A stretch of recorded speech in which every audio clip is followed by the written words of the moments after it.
Kabanata 271. Sa huli, ipinakita sa channel ng balita ang eksena ng paghingi ng tawad ni James. Agad na nagdilim ang mukha ni Thea matapos makita si James. Kumunat din ang noo ni Quincy at bumulong. Anong ginagawa ng brat na ito? Ayaw na ba niyang mabuhay? Bakit niya sasalakayin si Kian? Ayos ka lang Thea? Tanong ni Quincy. Naramdaman niyang hindi tama si Thea. Ayos lang ako. Ikan-away ni Thea ang kanyang mga kamay, sapat na para kay James na nakakahiya sa bahay.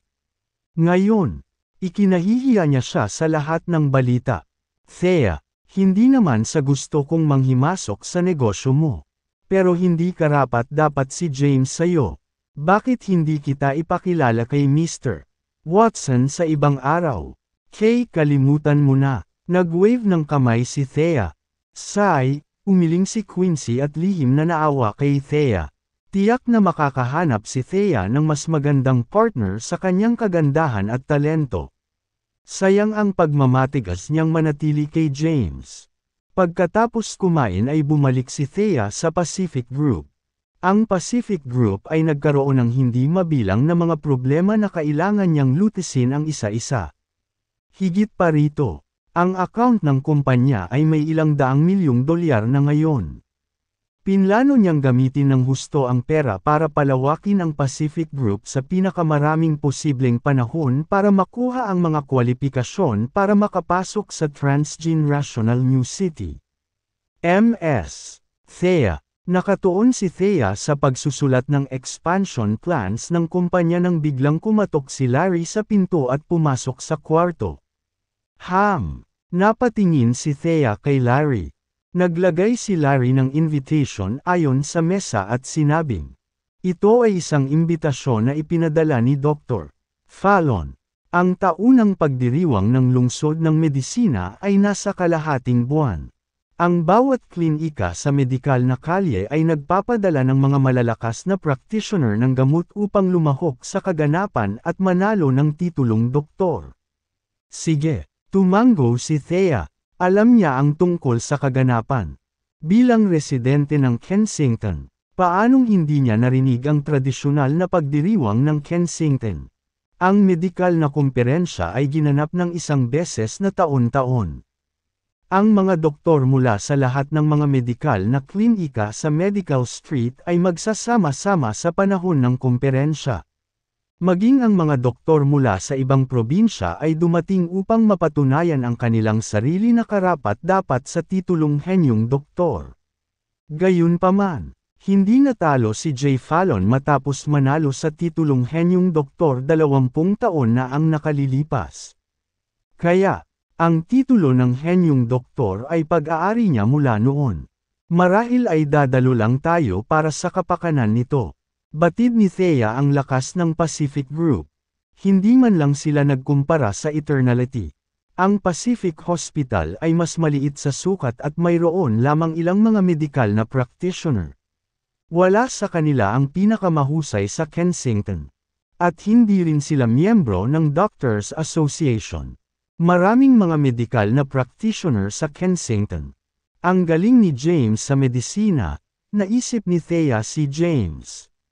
2 beses na siyang pinagaling ni James. Ang kanyang mga medikal na kasanayan ay hindi kapani-paniwala at malamang na hindi mababa sa Jay Fallon's. Gabi na nang umuwi si Thea. Hindi siya nagalit kay James matapos itong ipahiya sa telebisyon. Sa halip, hinayla niya siya papasok sa silid at sinabi sa kanya ang tungkol sa conference na magaganap sa Medical Street sa kalahating buwan. Isang kompetisyon ng mga medikal na kasanayan. Hinawakan ni James ang kanyang baba. Ito ay isang magandang pagkakataon para gumawa ng pangalan para sa iyong sarili. James, basta stand out ka. Wala nang maglalakas loob na tawaging inutil ka. At mapapaganda pa nito ang reputasyon ng Pacific Group. Ani Thea, si James ay walang interes sa isang kompetisyon ng mga kasanayang medikal. Ang kanyang mga kasanayan sa medikal ay walang kapantay sa mundo. Siya ang pinakamahusay sa mundo at alam niyang magiging madali para sa kanya na manalo sa unang pwesto. Magagantimpalaan ba ako kung matalo ko si Dr. Fallon at makuha ang unang pwesto? Ngumiti siya kay Thea. Saglit itong pinag-isipan ni Thea at sinabing, "Oo, basta manalo ka sa unang pwesto. Sa iyo ako matutulog. Hindi na ako babalik sa sinabi ko." Kabanata 272. Walang babaeng nagpapahalaga sa walang kwentang lalaki. Walang exception si Thea. Alam niyang may kakayahan si James. Bukod sa lahat ng iba pa. Kahit papaano ay mayroon siyang napakahusay na kasanayan sa medisina. Ang mga kasanayang medikal ni James ay tiyak na higit sa 99% ng mga medikal na practitioner sa Kensington's Medical Street. Gayunpaman, si James ay palaging tamad. Kaya naman, gustong palakasin ni Thea si James. Sinaman niya ng tingin si James. Kahit na ang kanyang mga salita ay napakatukso. Ayaw talaga ni James na masyadong showy. Sa wakas ay isinama na niya ang mababang lipunan at talagang nasiyahan sa kanyang kasalukuyang buhay. Bakit hindi ka sumali sa halip? Mahal, anong ibig mong sabihin, James? Sabihin mo lang na ayaw mong pumunta. Ano ang ibig mong sabihin sa pagsali ko? Wala akong alam sa anumang medikal na kasanayan at hindi ako pamilyar sa medisina. At saka, ano ang ginagawa mo ngayon? Bakit mo inatake ang isang celebrity at ikinahihiya mo ang sarili mo sa telebisyon? Gusto niya talagang magkaroon ng maayos na pag-uusap kay James. Gayunpaman, mukhang hindi payag si James na makipagtulungan. Agad siyang nagalit at ibinalita ang pangyayaring napanood niya sa telebisyon ngayon. Hindi yon ang ibig kong sabihin. Mahal, sinadya kong sabihin na lihim kitang matutulungan at tulungan kang manalo sa titulong henyong doktor. Hindi ba mas mabuti yun para mabuo ang reputasyon ng Pacific Group? Sino ang banibiro mo? Ang medisina ay isang malawak at malalim na paksa na naipasa sa libo-libong taon. Maraming naghahabol sa kaalamang medikal sa buong buhay nila ngunit hindi natatapos ito. Ano ang magagawa ko sa kalahating buwan lang? Nakangiting sabi ni James. I believe in you. Tiyak na gagana ito. Kailangan ko lang bigyan ka ng ilang mga payo at turuan ka ng ilang bagay. Kalimutan mo na. Matutulog na. Hindi inakala ni Thea na siya ay maaaring maging isang medikal na practitioner sa loob lamang ng kalahating buwang oras ng pagsasanay. Hindi niya kayang tumayo at manalo sa titulong henyong doktor sa medical conference. Ang bawat doktor sa Medical Street ay nasa industriya sa loob ng maraming dekada at nagkaroon ng maraming karanasan sa larangan. Galit siyang humiga sa kama. Hinawakan ni James ang ilong niya. Sincere siya sa sinabi niya. Hanggat nag-aral ng mabuti si Thea sa loob ng kalahating buwan. Hindi magiging mahirap na lampasan ang ibang mga doktor at manalo sa titulong henyong doktor. Bakit hindi siya pinaniwalaan ni Thea? Humiga na rin siya sa kama. Hindi sila nagsalita buong gabi. Kinabukasan, nagtungo si Thea sa kumpanya ng madaling araw. Ayaw ni James na manatili sa bahay. Kaya gumawa siya ng dahilan para lumabas. Ganon din ang ginawa niya sa mga sumunod na araw. Tuwing lalabas si Thea ay lumalabas siya. At tuwing umuwi si Thea ay umuwi din siya. Lumipas ang 3 araw. Pagkalipas ng 3 araw ng gabi. After dinner, Gladys said, Thea, huwag kang pupunta sa kumpanya bukas. Ang iyong lola ay magdiwang ng kanyang kaarawan. Punta tayo sa North Kensington. Nakaramdam ng hiya si Gladys sa tuwing umuwi siya dahil pinakasalan niya ang walang kwentang Benjamin. Ang mga tsismis tungkol kay Thea ay lalo siyang nahiya na iangat ang ulo sa harap ng iba. Gayunpaman, lumipas ang lahat. Ngayon, mayroon siyang $80 milyong na mga ari-arian at isang malaking villa na hindi bababa sa $100 milyon. Bukod pa rito, ang pagmamay-ari niya ay 50% ng mga bahagi ng Callaghans.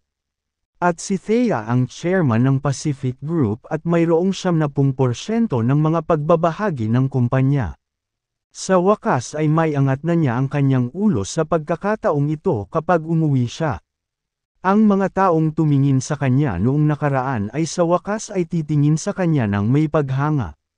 Sige, tumango si Thea. Sa nakalipas na ilang araw, natapos na niya ang pakikitungo sa Pacific Group sa nakalipas na ilang araw. At nagsimula ng gumana ang kumpanya sa track. Kaya, nakakapag-relax din siya ng kaunti. Kinabukasan, dinala ni David sina Alisa, Gladys, at Benjamin sa $28 million limited edition na si Ferrari pauwi muna. Hinawakan ni James ang kanyang ilong at nagtanong, "Darling, this car was for you. Paano mo siya hinayaang magmaneho? Hindi bale na." Hindi naman ito pinansin ni Thea.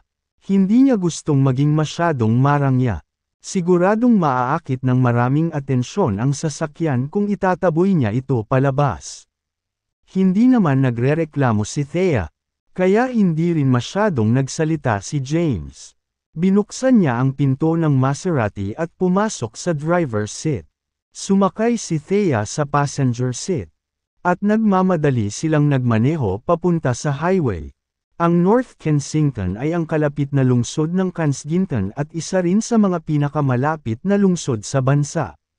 Si James ay nagmamaneho sa napakabagal na bilis. Hindi masyadong mabilis o mabagal. Matapos makarating sa highway, pinapanatili niya ang bilis na 120 milya bawat oras. James, bumili tayo ng mga regalo pagdating natin sa downtown North Kensington. Halos 10 taon na akong hindi nakapunta sa North Kensington at matagal na rin akong hindi nakikita ng lolo't lola ko. Since we're going to celebrate my grandma's birthday, we can't present ourselves to Shabbaili. Umupo si Thea sa passenger seat at sinabing. Pagkatapos magsalita, naglabas siya ng card at ibinigay kay James. Ito ay isang bagong card na ginawa ko lang. Mayroong maraming $1,000,000 sa loob nito. Panghawakan mo muna. Bakit mo ako binibigyan ng napakaraming pera? Mahal, ibinibigay ko ito sa iyo. Kaya kunin mo na lang. Bagamat 10 taon nang hindi nakapunta si Thea sa North Kensington, kilalang kilala niya ang kanyang mga tiyuhin. Katulad ng kanyang ina, gutom na gutom din sila sa kapangyarihan. Ayaw niyang maliitin si James sa North Kensington. Hindi alam ni James ang balak ni Thea. Darling, nakahanap na ako ng trabaho at hindi na kailangan ng pera. Ang kumpanya ay kasalukuyang nasa yugto ng pag-unlad nito at kinakailangan ang pera. Itago mo ito. Sapat na ang sahod ko. Pinandilatan ni Thea si James. Gusto mong mapahiya, pero ayoko. Ang aking mga tiyuhin ay may parehong birtud gaya ng aking ina. Naintindihan naman agad ni James pagkarinig nito. Kaya, tahimik niyang iniligpit ang card. By the way, hindi mo pa siguro alam ang side of the family ng nanay ko. I'll introduce you briefly, para hindi ka mapahiya pagdating natin. O sige, ang aking lolo ay isang sundalo at palaging nagtatrabaho sa hukbo. Bagamat wala siya sa napakataas na posisyon, palaging pinanghahawakan ng kanyang pamilya ang napakalakas na prinsipyo ng militar. Sa makatuwid, marami sa aking mga tiyuhin ang nagtatrabaho sa hukbo at ngayon ay ipinadala sa iba't ibang departamento ng gobyerno. Tumango si James dahil kitang-kita ang paghanga ni Zara sa mga sundalo. Patuloy ni Thea, gayunpaman, alam ng lolo ko na hindi sapat ang basta-basta magsundalo. Kaya nagsanay siya ng isang negosyante. Ang aking bunsong tiyuhin. Siya ay kasalukuyang matagumpay na halaga ng mga negosyante na may bilyon-bilyong dolyar na netong. Ang pinsan ko, si Zara, na nakilala mo noon, ay anak ng tiyuhin. Maikling ipinakilala ni Thea ang ilang bagay tungkol sa Hills. Si James ay matamang nakikinig. Paalala ni Thea sa kanya. Huwag kang magbubuga ng kalokohan pagdating natin dyan at huwag mong subukang magyabang. Kung sino man ang makasalubong natin. Sundan mo lang ako at batiin mo sila gaya ng ginagawa ko. Maintindihan mo. Tumango si James at sinabing, "Okay, hindi kita ipapahiya." Pagkatapos ng mahigit 2 oras na pagmamaneho, sa wakas ay nakarating si James sa North Kensington. Hindi nagmamadali ang dalawa sa bahay ng Hills at sa halip ay pumunta sa lungsod para pumili ng mga regalo. Pumasok silang dalawa sa isang jewelry store. "Honey, ano sa tingin mo ang angkop na along bilhin?" Sinulyapan ni Thea ang ilang mahahalagang ginto at pilak na alahas. Pakiramdam niya ay medyo hindi nararapat na ibigay ang mga ganoong bagay sa mga matatanda dahil lampas na sila sa edad na gustong magsuot ng mga alahas na tulad nito. Wala ring kaalam-alam si James. Kaya nagkibit balikat siya at sumagot. "Dapat bumili ka na lang ng kung ano ang sa tingin mo ay maganda. Naaalala ko ang aking lolo ay mahilig manigarilyo. Gayunpaman, ang aking lolo ay dating sundalo at nakapunta na sa maraming lugar. Isa pa, marami sa aking mga kamag-anak ay matataas na opisyal. Kaya tiyak na humihit-hit na siya ng lahat ng uri ng sigarilyo. Wala na siguro akong mabibili para sa kanya." Sabi ni Thea, "Bakit hindi mo siya bilhan ng mga sigarilyo na hindi available sa labas? Madali para sa iyo na sabihin. Mayroon ka bang mga koneksyon upang makuha ang mga ito?" Umikot ang mata ni Thea at sinaway si James. "Tungkol dito, mayroon akong paraan para makuha sila." Napangiti ng husto si James. Hindi big deal sa kanya ang ilang sigarilyo. Biglang naalala ni Thea na dati ring sundalo si James. Bukod dito, 10 taon na siyang sundalo. At hindi kataka-taka na makilala niya ang ilang matataas na opisyal. Sa makatuwid, talagang hindi magiging problema para sa kanya ang pagkuha ng ilang premium na sigarilyo. Kung gayon, ano ang dapat nating makuha para kay Lola? Nagsimula na namang mag-alala si Thea at agad na tinapik ang kanyang noo. Si Lola ang pinaka nag-aalala tungkol sa kalusugan. Dapat ay binilhan ko siya ng mataas na kalidad na ligaw na ginseng sa Kensington. Hindi naman kailangang bilhin sa Kensington. Sigurado akong dapat mayroon din ang North Kensington. Sabi ni James. "Ano ang alam mo? Ang Kensington ay ang kabisera ng medisina. At ang gamot mula sa lungsod ay sikat sa buong mundo. Bagamat ang North Kensington ay nasa tabi ng Kensington at nagbebenta din ng parehong bagay. Ang kalidad ay mas mababa kaysa sa mga mula sa Kensington. Hindi naman talaga totoo yun. Maglibot tayo at tingnan kung makakabili tayo ng magaganda." Sandaling nag-isip si Thea. Tumango. At pumayag. "Sige, tingnan natin ang paligid." Kabanata 274. Ang Kensington ay ang kabisera ng medisina. Dahil ang North Kensington ay nasa tabi ng Kensington. Marami rin ang mga parmasya dito. Naglakad-lakad sina James at Thea sa paligid ng lungsod at binisita ang pinakamalawak na parmasya sa North Kensington. Primary Pharmacy. Ang botika ay malaki at napakarangyang pinalamutian. Isang babaeng naka-uniforme ng nurse ang nakatayo sa pintuan para batiin sila. Naglakad na ang dalawa papasok. Bago pumasok sa pintuan, naamoy nila ang gamot. Maligayang pagdating. Tumayo sa pintuan ang babaeng nakasuot ng uniforme ng nurse at ngumiti ng pagkatamis-tamis. Nakangiti niyang binati ang mag-asawa at nagtanong, "May hinahanap ba kayong dalawa ngayon?" "Naghahanap kami para bumili ng ligaw na ginseng." Diretso sa punto si Thea. "Sige, sa ganitong paraan. Pakiusap." Lumapit ang dalawa sa isang counter sa patnubay ng nurse. Mayroong ilang mga napakarilag na nakabalot na mga kahon sa counter. Ang mga kahon ay puno ng ginseng na may kaya-ayang halimuyak. Ito ay ginseng na nahukay sa white mountain. Ito ay higit sa taong gulang at hindi halos $3,000.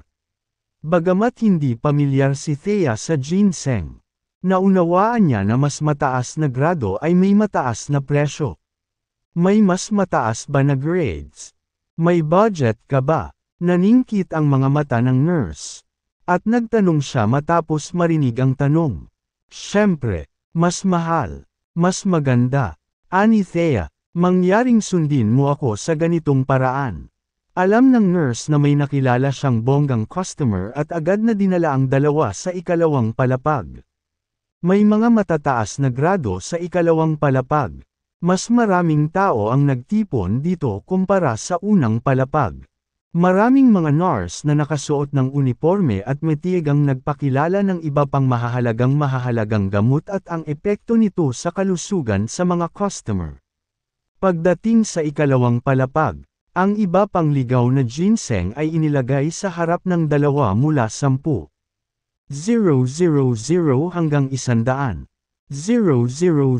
dolyares. Hindi masabi ni Thea ang halaga ngunit nadama na sila ay masyadong ordinaryo.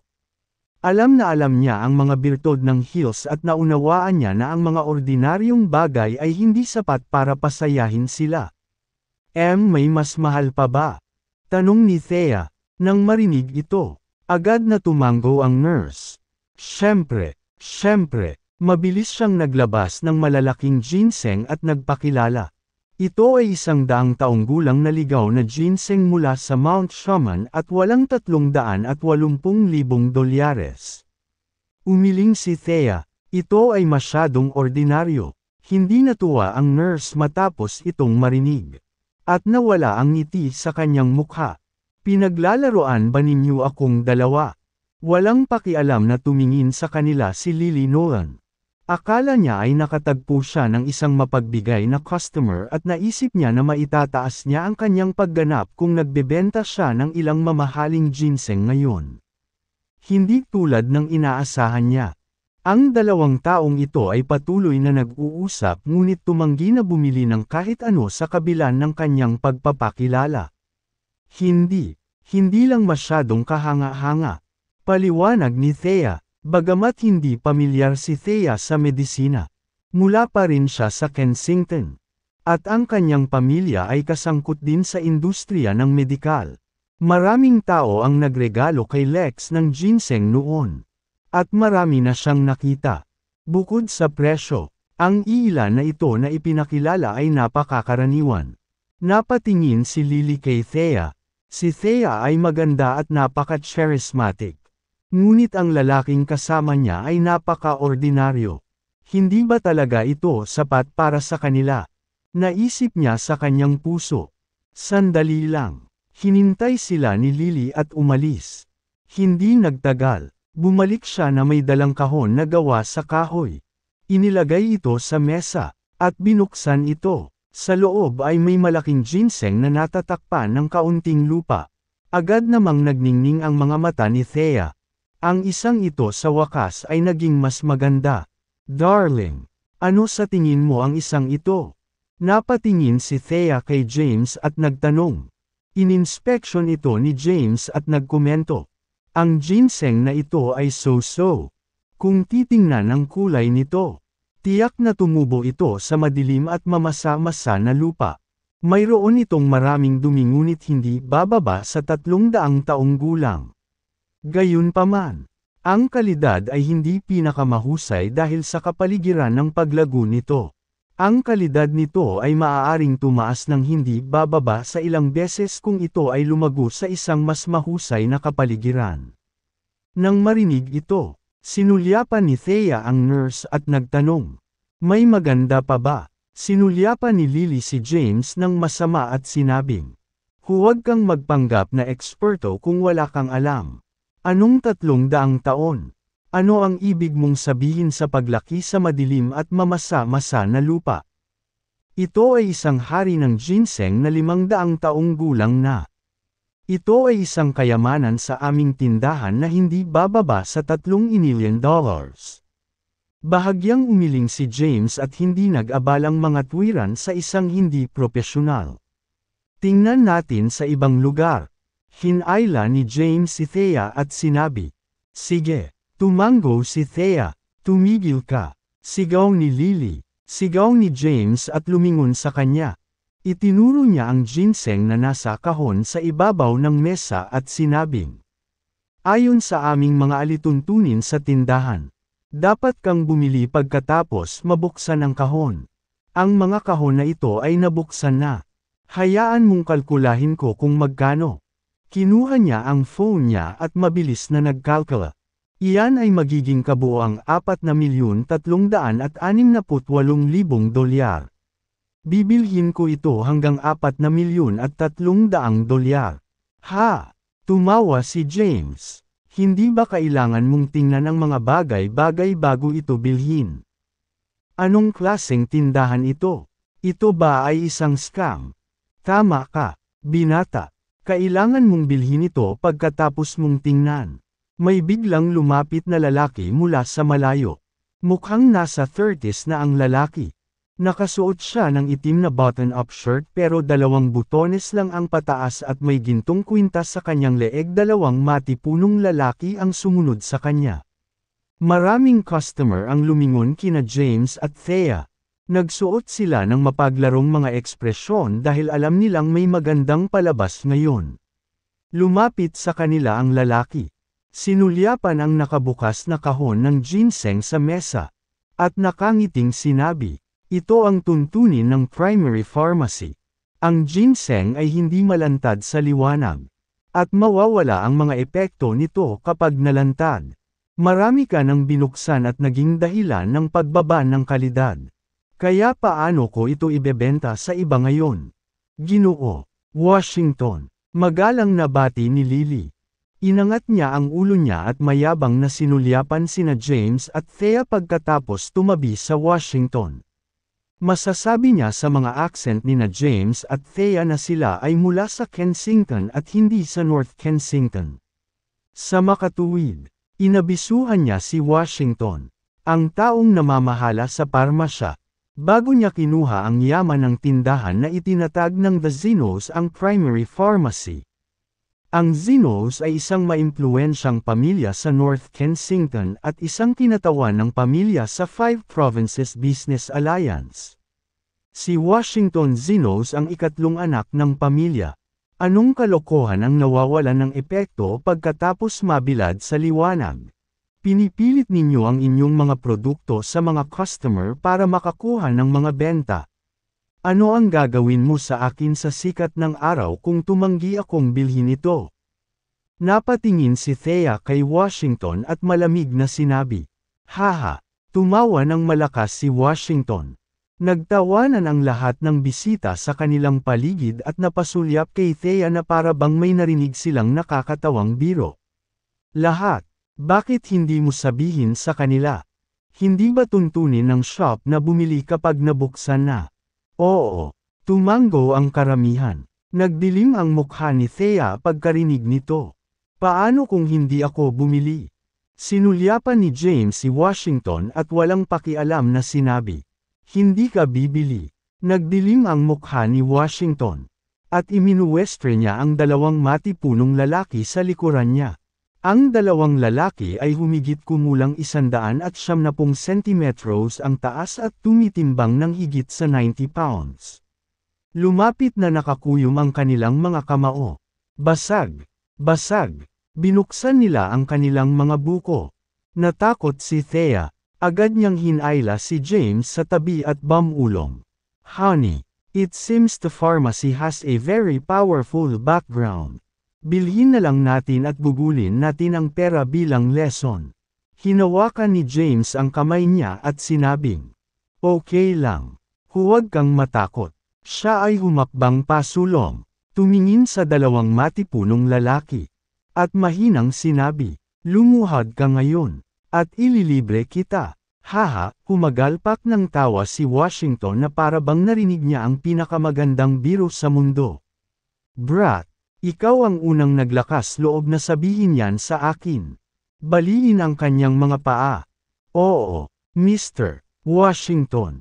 Ang ibang mga customer ay nanood na para bang ito ay isang kawili-wiling palabas. Ang primary pharmacy ay talagang isang kilalang negosyo. Gayunpaman, hindi nito niloko ang mga lokal. At binigyan pa sila ng mga diskwento kung ipinakita nila ang kanilang mga social security card habang nagbabayad. Ang primary pharmacy ay dalubhasa sa panloloko sa mga tagalabas. Maraming tao ang nalugi dahil sa kanila. Ang Zinos ay isang napaka-impluwensyang pamilya. At ang mga tagalabas na ito na na-scam ay walang sinumang tumulong sa kanila o nagtatanggol sa kanilang sarili. Naglakad ang dalawang matipunong lalaki papunta kay James. Maraming tao ang nanunood ng mapaglaro. At parang nakikinita na nila si James na napahampas sa lupa. Nakaluhod habang nagmamakaawa. Inilabas pa nga nila ang kanilang mga telepono. Nagpaplanong kunan ng eksena para ipadala sa kanilang circle of friends. Samantala, napanatili ni James ang kalmadong ekspresyon. Lumuhad ka, brat. Isa sa matipunong lalaki ang nagtaas ng kamay at inihampas ito sa mukha ni James. Buong lakas ang kanyang pag-indayog.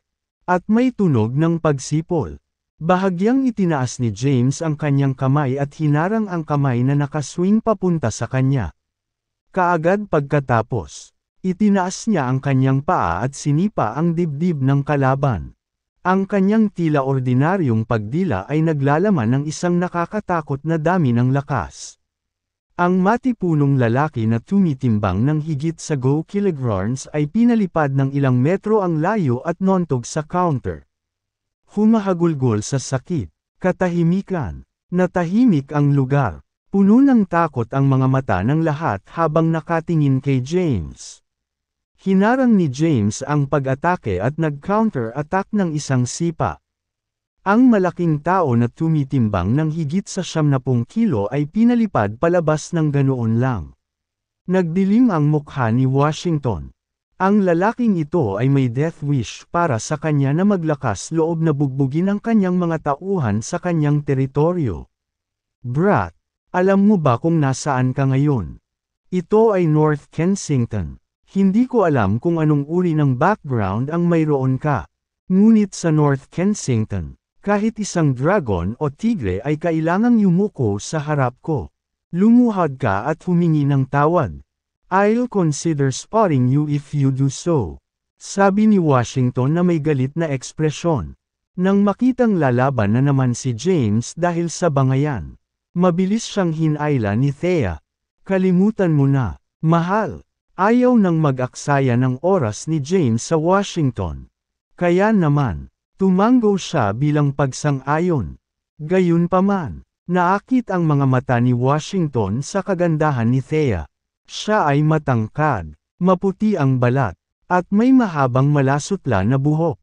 Napakagandang babae talaga ni Thea. Napatingin si Washington sa kalmadong ekspresyon ni James at sa nag-aalalang ekspresyon ni Thea. Pagkatapos, sinabi niya, hindi magiging madali para sa iyo na umalis. Kinuha niya ang phone niya at agad na tumawag. Ayaw naman ni James na yumuko sa level nila. Kaya mabilis niyang hinawakan ang kamay ni Thea at umalis. Ihinto ang mga ito. Biglang naikuyom ng ibang bodyguard ang kanyang kamao at inihampas ito kay James. Agad namang lumingon si James.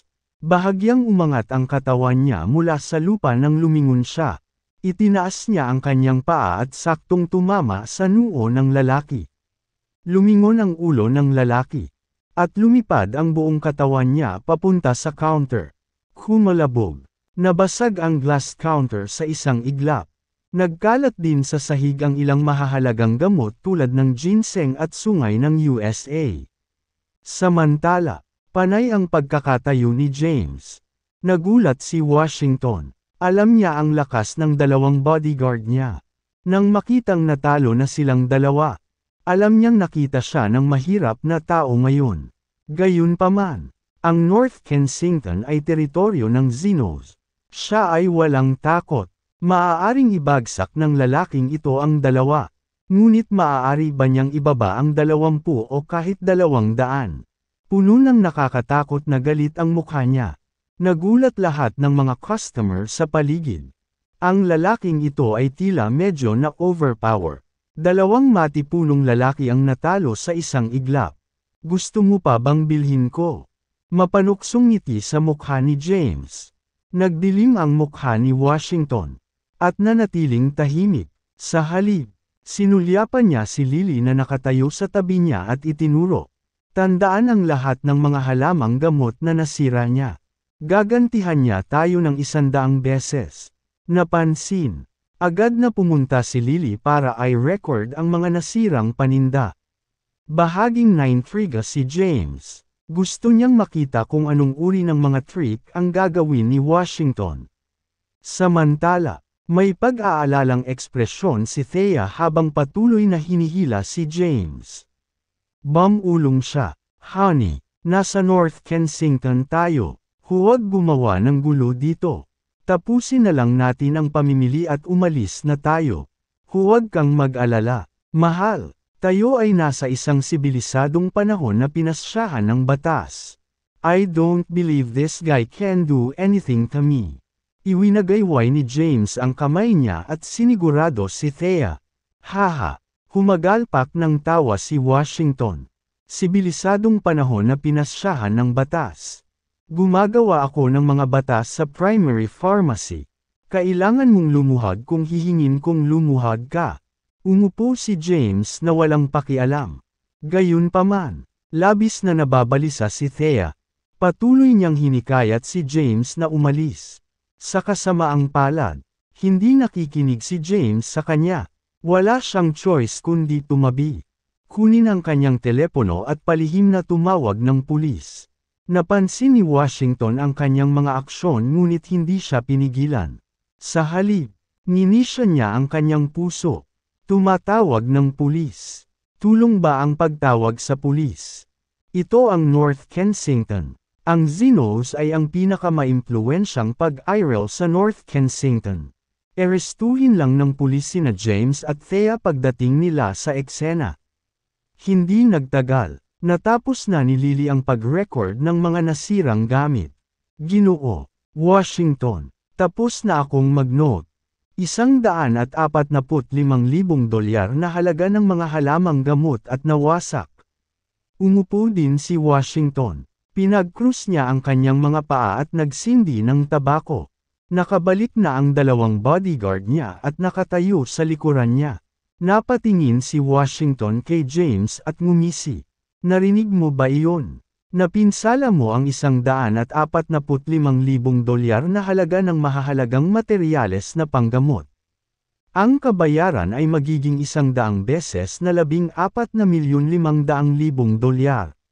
May tiwala si Washington na kaya niyang sugpuin sina Thea at James. Bagamat nakasuot ng pangkaraniwang damit si James. Nakasuot si Thea ng mga sikat na brand. At ang buong outfit niya ay umabot ng higit sa $1,000,000. Dapat ay galing siya sa mayamang pamilya para makapagbihis ng ganyan. Ang pangangikil ng higit sa $10,000,000 mula sa kanila ay ganap na makatwiran. Hindi siya natatakot sa background ni Thea. Anuman ang magandang background na maaaring mayroon siya ay isang umutot sa harap ng Zenos. Kabanata 277. Si James ay walang pakialam na ekspresyon. Sa sandaling ito, pinalayas na ng mga empleyado ang lahat ng mga customer sa tindahan. Naiwan lamang sina James at Thea sa ikalawang palapag. Stomp! Stomp! Stomp! Mabibilis na yabag ang papalapit sa kanila. Maya-maya, 12 ng tao ang dumating sa ikalawang palapag. Ang mga taong ito ay lumitaw na may mga baras na bakal, machete, electric baton, at ang ilan ay may dalang mga brick. Ginoo, Washington. Lumapit ang isang lalaking nasa 20s at magalang na bumati. Namutla ang mukha ni Thea matapos makita ang 12 ng mga armadong lalaki. Samantala, kalmado pa rin ang ekspresyon ni James. Tumawa si Washington at tumayo. Haha, brat. Ipakita mo sa akin kung paano ka magiging mayabang ngayon. Agad na lumuhad at humingi ng tawad. Ipinapangako kung hahayaan ko ang bagay na ito matapos mabali ang iyong mga binti at makipaglaro sa iyong asawa sa loob ng ilang araw. Kung hindi, agad na nagdilim ang mukha ni James. Kaya niyang tiisin ang anumang pagbabanto laban sa kanya. Gayunpaman, mayroon lamang isang wakas para sa mga nagtatangkang guluhin si Thea kamatayan. O ano? Tumayo si James. Honey, agad siyang hinayla ni Thea at sinubukang hikayat. Huwag kang pabigla-bigla. Napakarami nila. At tayo lang ang maghihirap. Tumawag na ako ng pulis. At dapat ay malapit na silang dumating. Haha, natatakot ako na hindi makakapasok ang mga pulis ngayon. Tumawa si Washington. Naunawaan kaagad ni Thea ang kahulugan ng kanyang mga salita. At nagbago ang kanyang ekspresyon. Sinubukan niyang hilain si James ngunit napapalibutan siya ng matipunong lalaki. Namutla agad ang mukha niya. Sabi ni James na may galit na galit. Hindi mo matututuhan ang iyong leksyon kung hindi kita tuturuan ngayon. Patayin siya.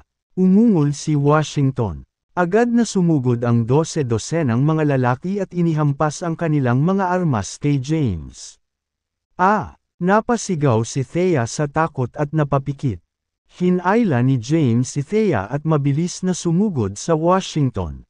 Habang umaarangkada, mabilis na kinuyam ni James ang kanyang braso at umatake. Nataman sa dibdib ang isa sa mga lalaking sumugod sa harapan. Parang kurba ang buo niyang katawan. At lumipad siya palabas. Tinamaan ang mga tao sa likuran niya. Binuhat ni James si Thea at tumalon ng 2 metro ang taas. Umatake gamit ang kanyang mga paa. Napaatras ang isang lalaki matapos mataman. Pagkatapos, tumapak sa balikat ng isa pang lalaki. Agad siyang nagpakita sa harap ng Washington. Ibinaba niya si Thea at binuhat ang Washington. Agresibo siyang ibinato sa mga sumisigaw sa kanya ng "Arg! Masakit yun, nanay! Aray!" May mga tunog ng masakit na daing at tunog ng mga bagay na nabasag sa buong ikalawang palapag. Pagkaraan ng ilang minuto, lahat ng lalaki ay nasa lupa. Umupo na si James. Nakapikit si Thea habang nakapikit ang mga mata at mahigpit na nakapulupot ang mga braso sa balikat niya. Hindi siya naglakas loob na buksan ang kanyang mga mata, hanggang sa wala nang gumagalaw.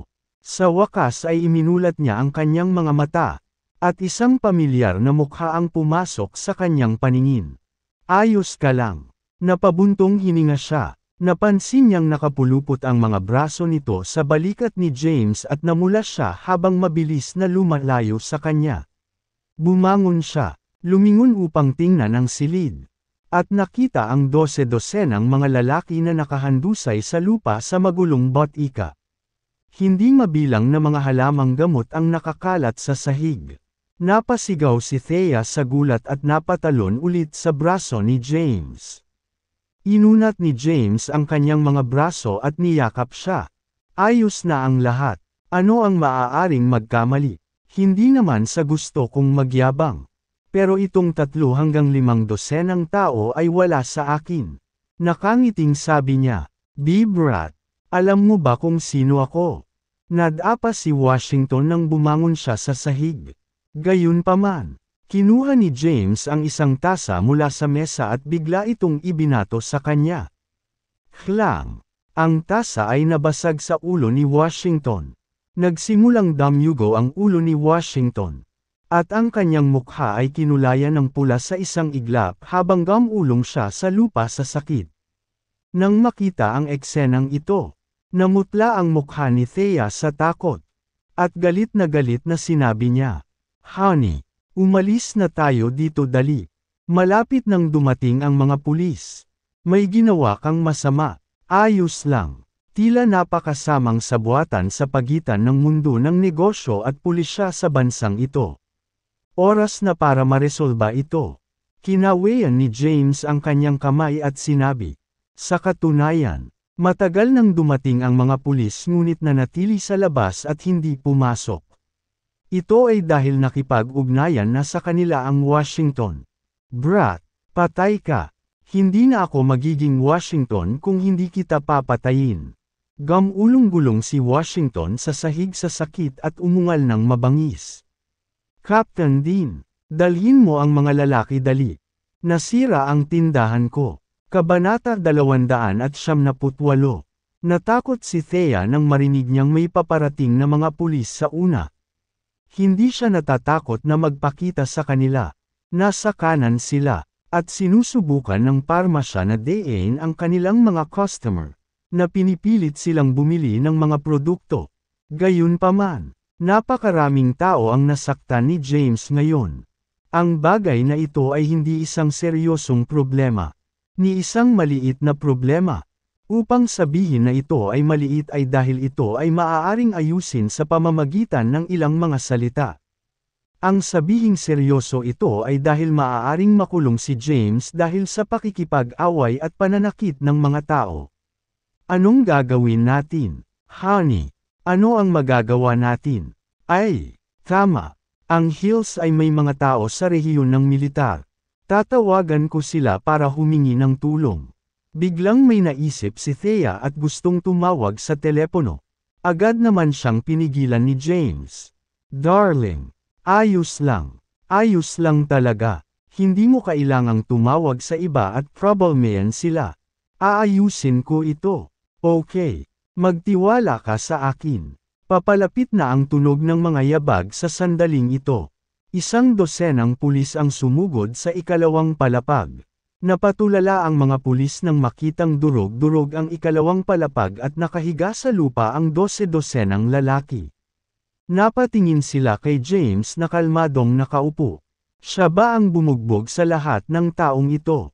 Narito ka na sa wakas. Kapitan Dean. Tinakpan ni Washington ang kanyang ulo at tiniis ang sakit habang siya ay bumangon. Tapos, mabangis niyang tinuro si James at sumigaw. Siya yun. Detain siya agad. Nais kong mabuhay siya sa natitirang bahagi ng kanyang buhay sa bilangguan. Sumulyap si Dean Hunter kay James at agad na nag-utos. Kunin mo siya. Agad na inilabas ng ilang pulis ang kanilang mga baril at naglakad na papunta kay James. Ibinaba niya ang 12 mga lalaki ng mag-isa at tiyak na madaling kalaban. Kinailangan nilang maging lubhang maingat. Sino ang naglakas loob na hawakan ako? Naglabas si James ng identity card. Tahan na. Agad na pinatigil ni Dean ang mga lalaki. Naglakad palapit, at sinulyapan ang pagkakakilanlan sa kamay ni James. Ang card ng pagkakakilanlan ay itim at may itim na dragon na nakalarawan dito na may ilang salita na nakasulat sa ibaba general ng Southern Plains. Sandaling natigilan si Dean nang makita ang mga salitang ito at humagalpak ng tawa. Haha, brat, hindi mo ba alam na ang pagpapanggap bilang isang opisyal ay isang krimen? Talaga, dahil iyon ang kaso. Kung gayon dapat akong tumawag sa telepono ngayon. Di ba? Itinabi ito ni James na may kahihiyang ekspresyon at sinabi. Nakita ni Dean ang confident na kilos ni James at kinikilig sa kanyang puso. Paano kung talagang may maimpluwensyang background ang brat na ito? Umungol si Washington. Ano ang ginagawa mo, Kapitan Dean? Itigil ang pag-aaksaya ng oras at i-detain siya. Huwag kang mag-alala, Mr. Washington. Hayaan siyang tumawag. Curious ako kung sino ang matatawag niya. Si Dean ay hindi nang ahas na saktan ang Washington ngunit, sa parehong oras, ay natatakot na si James ay may napaka-impluwensyang background. Kung tutuusin, imposibleng ibagsak ng isang ordinaryong tao ang napakaraming tao ng mag-isa. Tumabi si James at may tinawagan. Naguguluhan si Thea sa sitwasyon. Ano ang bagay na kinuha ni James ngayon? Ang nakita lang niya ay itim yun, hindi niya masilip kung ano ang hitsura at kung ano ang nakasulat dito. Diretsyong tinawagan ni James si Daniel. Ako ito. Ako ay nasa primary pharmacy sa North Kensington. Pinilit ako ng amo dito na bumili ng gamit. Tumawag pa siya ng ilang lalaki at ipinadala ang mga pulis. Humanap ka ng paraan. Siya nga pala, may 1 minuto ka lang. I-report ko ito sa iyong higher up kung hindi ito naresolba sa loob ng 1 minuto. Ibinaba ni James ang tawag pagkatapos ipaliwanag ang sitwasyon. Takot na takot si Daniel. Malinaw na sinadya niyang hanapin ang Blythe King sa pagsasabing kailangan niyang iulat ito sa kanyang mas mataas kung hindi ito naresolba sa loob ng 10 minuto. Nagmamadali niyang tinawagan si Chase Nolan mula sa North Kensington Military Region. Tumingin sa kanya si Thea nang may pagdududa at nagtanong, "Sino ang tinawagan mo?" Nakangiting sabi ni James, "Siyempre ni-report ko. Na-promote lang ang Blythe King. At walang sinuman sa 5 probinsya ang nang-ahas na manggulo. Hindi ko naisip ang gayong puwersang taktika sa pagbebenta ay mangyayari sa North Kensington. Maghintay ka lang. Ang ilang mga tao ay malapit nang harapin ito." Sa simula ay inaasahan ni Dean na si James ay may napakahirap na background. Sa hindi malamang pagkakataon, tumawag na lamang siya sa telepono para iulat ang insidente.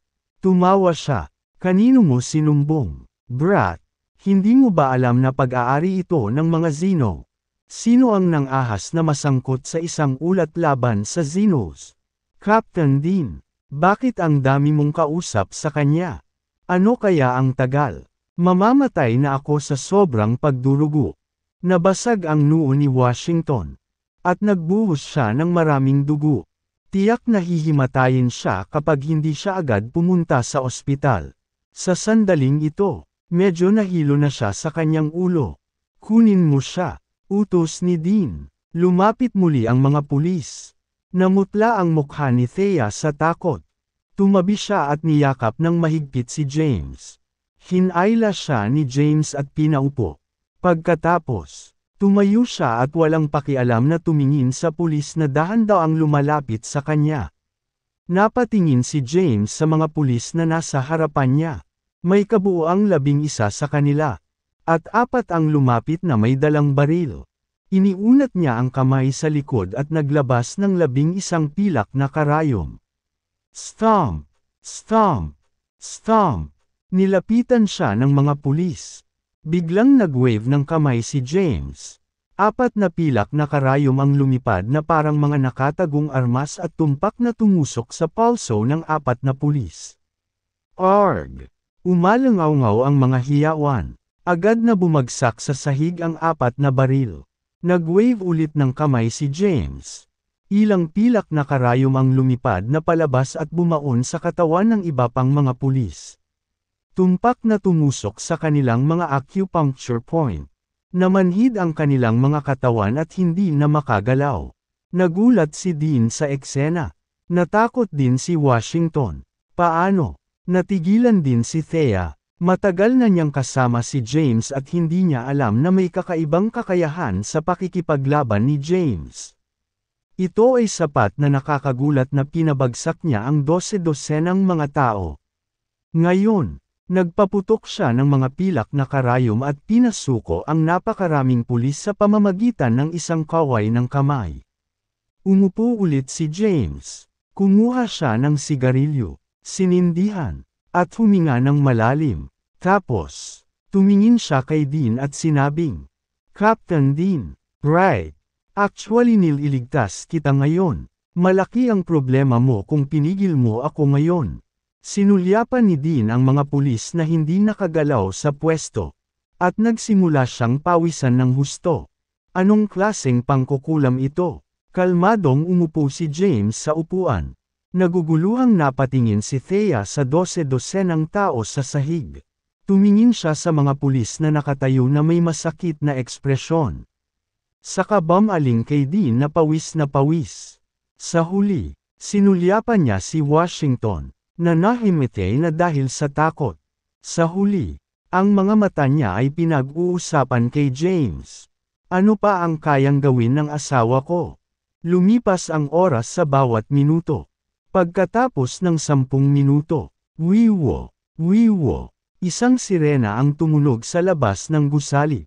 Maya-maya, papalapit na ang mga yabag. Lumitaw ang ilang ganap na armadong sundalo. Ang nangunguna ay si Chase. Nakasuot ng maayos na uniforme at may star badge sa kanyang balikat. General Nolan. Masiglang bati ni Thea. The last time she saw him was during Lex's birthday celebration. Si Chase ay nagpakita sa House of Royals upang ipagdiwang ang kaarawan ng kanyang lolo. Siya ang nagbigay tauhan ng militar ng North Kensington. Agad na dumating si Chase matapos makatanggap ng tawag mula kay Daniel. Pinagalitan siya ni Daniel sa pamamagitan ng telepono. Sinabi na kailangan niyang dumating sa loob ng 1 minuto upang malutas ang problema. Kung hindi, maaari siyang maghintay na ma-dismiss. Kumunot ang noo ni Chase nang makita si Thea.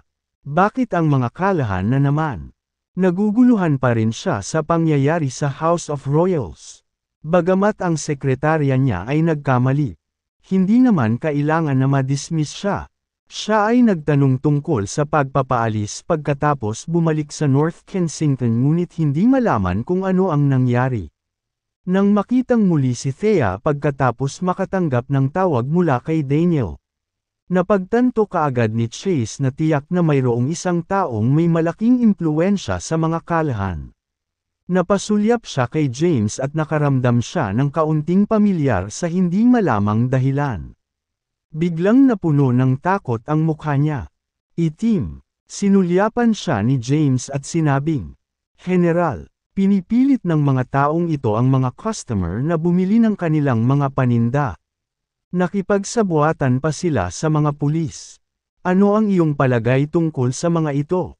Iimbestigahan sila ng husto at parurusahan. Tiyak na bibigyan kita ng kasiyasyang paliwanag." Naintindihan naman agad ni Chase ang balak ni James at sumagot. Ito ay isang paliwanag din sa lipunan. Ikinaway ni James ang kanyang kamay at sinabi. Huminga ng malalim si Chase. Ang itim na dragon. Iyon ay ang Black Dragon. Siya ang big boss sa rehiyon ng militar. Mahigit 1 taon na ang nakalipas. Nasaksihan niya ang paghirang sa Black Dragon bilang isang general. Hindi agad siya makilala ni Chase. Dahil pinanood niya ang succession ceremony mula sa backseat. Kabanata 300. Hinayla ni James si Thea palabas ng primary pharmacy. Medyo natahimik si James sa sitwasyon. Paano nangyari ang napakaraming problema mula lamang sa pagbili ng ginseng? Umalis sila sa botika at tumayo sa mga lansangan. Tinanggal ni Thea ang mga kamay ni James at iniunat ang kanyang mga payat na kamay. Ilabas mo. Ha? Ilabas ang ano? Natigilan si James at nagpaliwanag kay Thea. Huwag kang tulala. Sa tingin mo hindi ko ba nakita ang black card na inilabas mo kanina? Inilabas ni James ang kanyang Black Dragon identity card. At agad naman itong inagaw sa kanya ni Thea. General ng Southern Plains. Humagalpak ng tawa si Thea matapos basahin ang mga nakasulat sa identity card. Bakit ka tumatawa? Wala ka na bang magandang gawin? James, gumawa man lang ng disente at makatutuhanang identity card. Bakit mo gagawin ang isang General of the Southern Plains identity card? Hinawakan ni James ang ilong niya. Bago pa siya makapagsalita, naglakad si Thea papunta sa basurahan at itinapon ang identity card. Ikaw. Ibinuka ni James ang kanyang bibig ngunit walang sinabi. Itigil ang paggawa ng mga hindi etikal na bagay. Isang malaking krimen ang pagpepeke ng false identity card. Lalo na ang identity card ng isang military officer. Bulyo ni Thea. Sige. Walang magawa si James habang sinusulyapan ang basurahan at tahimik na inaalala ang lokasyon ng kalyeng ito. Kailangan niyang kunin si Chase para tulungan siyang kunin ito mamaya. Gayun din, iniunat muli ni Thea ang kanyang mga kamay. Ha! Wala na. Isang fake identity card lang ang ginawa ko. Paano ako magkakaroon ng higit pa? Ang mga pilak na karayom. Oh! Naglabas si James ng maraming pilak na karayom. May mga 50 sa kanila. Hinawakan ni Thea ang mga silver needles at ini-inspection ito sa kaliwat kanina. Sila ay mga ordinaryong pilak na karayom at walang espesyal sa kanila. Ito? Tanong ni Thea, nag-aral ako ng medisina. Kaya may dalang pilak na karayom kung sakali. Napangiti si James. Nga pala, dati. Alam ni James ang gustong sabihin ni Thea. Kaya agad niyang pinulot ang isang pilak na karayom at ipinasok iyon sa kanya habang siya ay nalilito. Agad na nakaramdam ng pamamanhid si Thea sa kanyang dibdib. Ang pamamanhid ay kumalat sa buong katawan niya sa isang iglap. At hindi siya makagalaw, kahit ang lakas na ibuka ang kanyang bibig. Ngumiti si James at mabilis na inilabas ang kailangan. Ganoon ka-simple, sabi niya. Nagulat si Thea, napakagaling. Ang isang pilak na karayom ay maaaring magkaroon ng napakahimala na epekto. Naalala ni Thea ang kanyang sarili at nagtanong. Paano mo ito nagawa? Nakangiting paliwanag ni James. Medyo simple lang. Kailangan mo lang maunawaan ang ilang pangunahing kaalaman. Karaniwang kaalaman sa mga punto ng acupuncture. At handa ka nang umalis. Kalokohan. Inilibot ni Thea ang kanyang mga mata. Hindi ba lahat ng medikal na practitioner sa Kensington's Medical Street ay magagawa ang gayong mga kasanayan kung kailangan lang nilang maunawaan ang ilang mga pangunahing kaalaman? Hindi pa niya narinig ang pag-immobilize ng isang tao sa pamamagitan lamang ng isang simpleng karayom. Ito ay isang bagay na nakita niya lamang sa mga martial arts na pelikula sa telebisyon. Napangiti si James at hindi itinuloy ang pagpapaliwanag ay hindi maiintindihan ni Thea kahit na magpaliwanag siya dahil wala itong kaalaman sa medical partitioning. Hindi siya nagpaliwanag at iniba na lang ang usapan. Wala pa tayong regalo. Ano ang dapat nating gawin? Hindi naman tayo pwedeng pumunta ng walang dala. Di ba? Napatingin si Thea sa oras. 10:00 na ng umaga. Hindi siya nagmamadali at nagplanong bisitahin muna ang bahay ng Hills. Maaari pa silang lumabas sa hapon pagkatapos bumisita sa bahay ng Hills since birthday ng lola ni Thea bukas.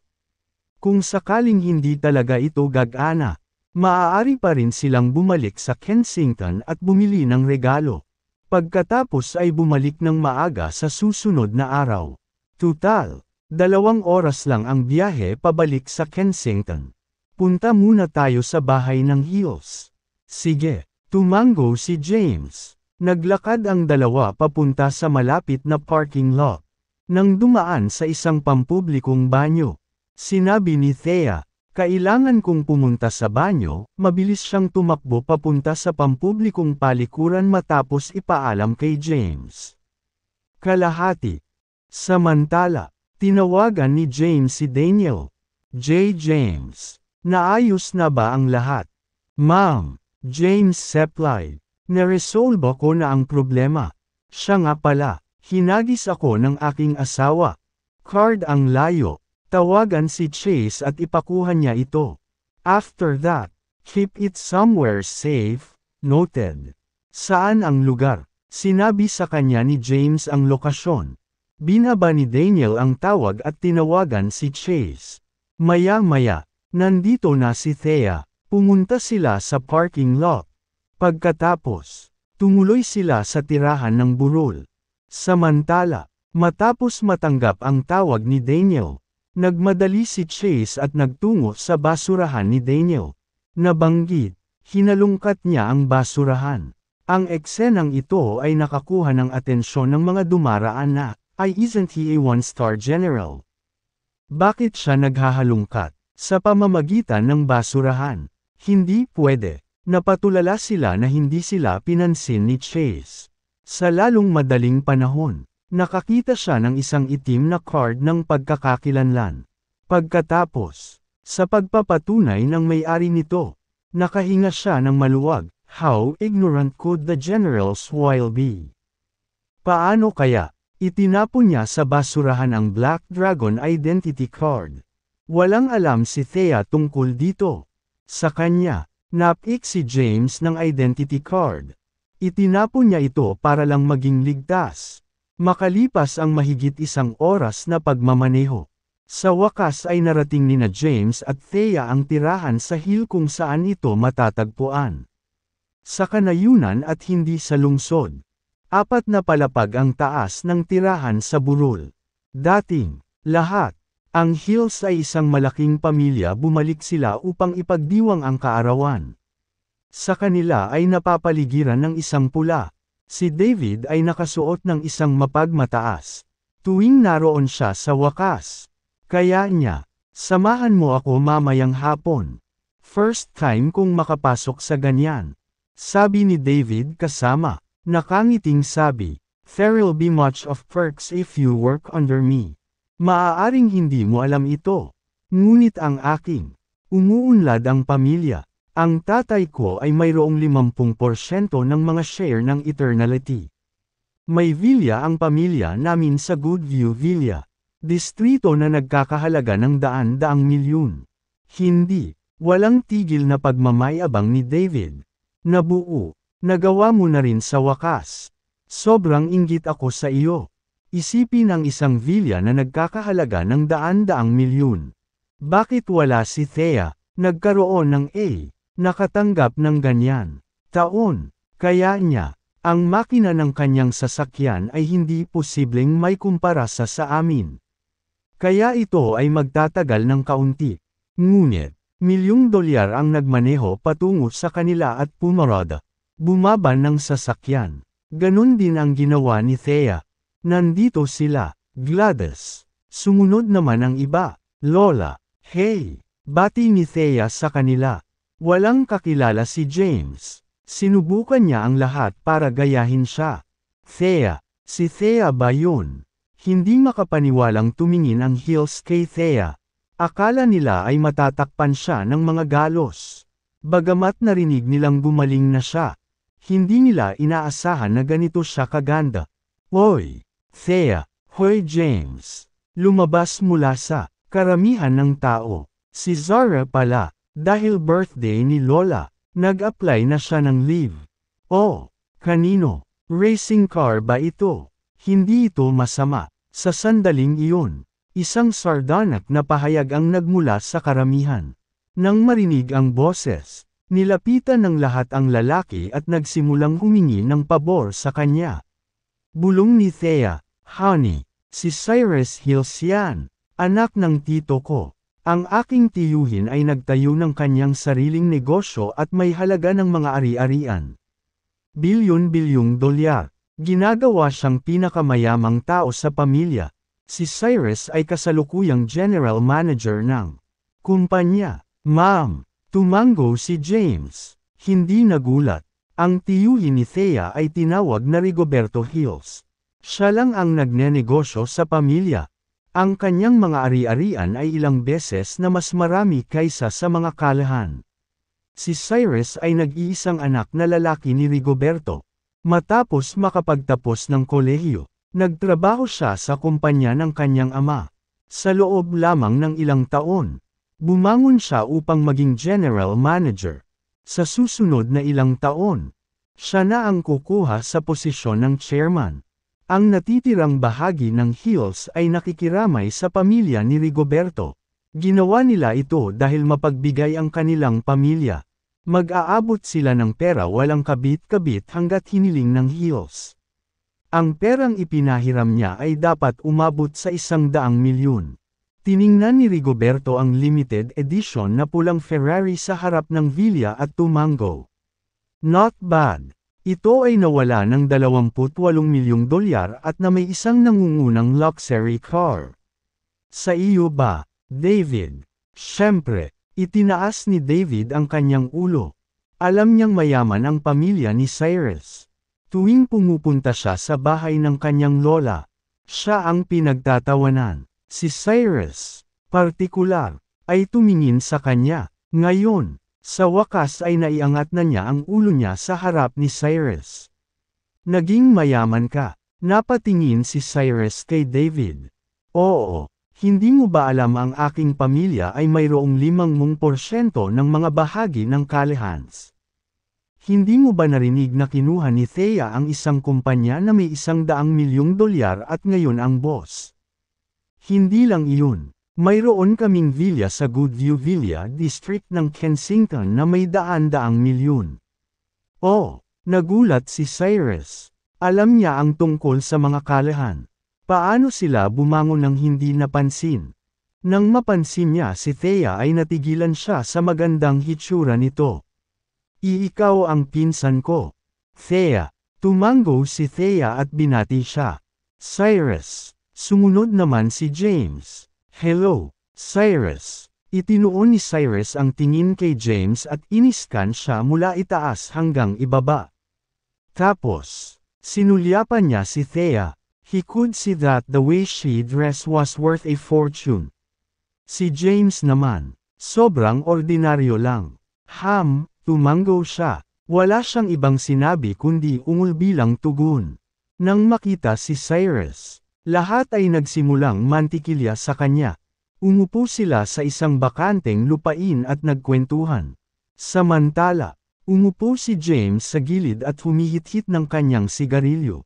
Sa totoo lang, kinasusuklaman niya ang heels. Gaya ng nauna ng inilarawan ni Thea, lahat sila ay magkapareho kay Gladys.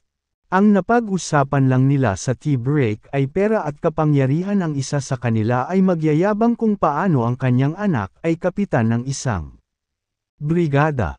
Ang isa pa ay magyayabang tungkol sa kanyang anak na naging pinuno ng isang prefecture. Si Zacchaeus Hill, ang isa pang tiyuhin ni Thea, ay ipinagmamalaki rin ang nagawa ng kanyang anak na babae. Tumingin siya sa lahat at nagyayabang. Sa anumang kaso, si Zara ang pinaka-namumukod tangi sa kanyang mga kapantay. Nagtatrabaho na siya ngayon sa Transgenerational Group at isa siya sa mga taong namamahala doon. Nabalitaan ko sa kanya na kumikita siya ng 20,000 sa isang buwan. Nang marinig ito, napako ang tingin ng lahat kay Zara. Maging si Cyrus ay nagulat. Tanong niya, "No way. Kailan ka nagsimulang magtrabaho sa Transgenerational? Ibig mo bang sabihin ang isa sa Kensington na bumili ng Transgenerational New City?"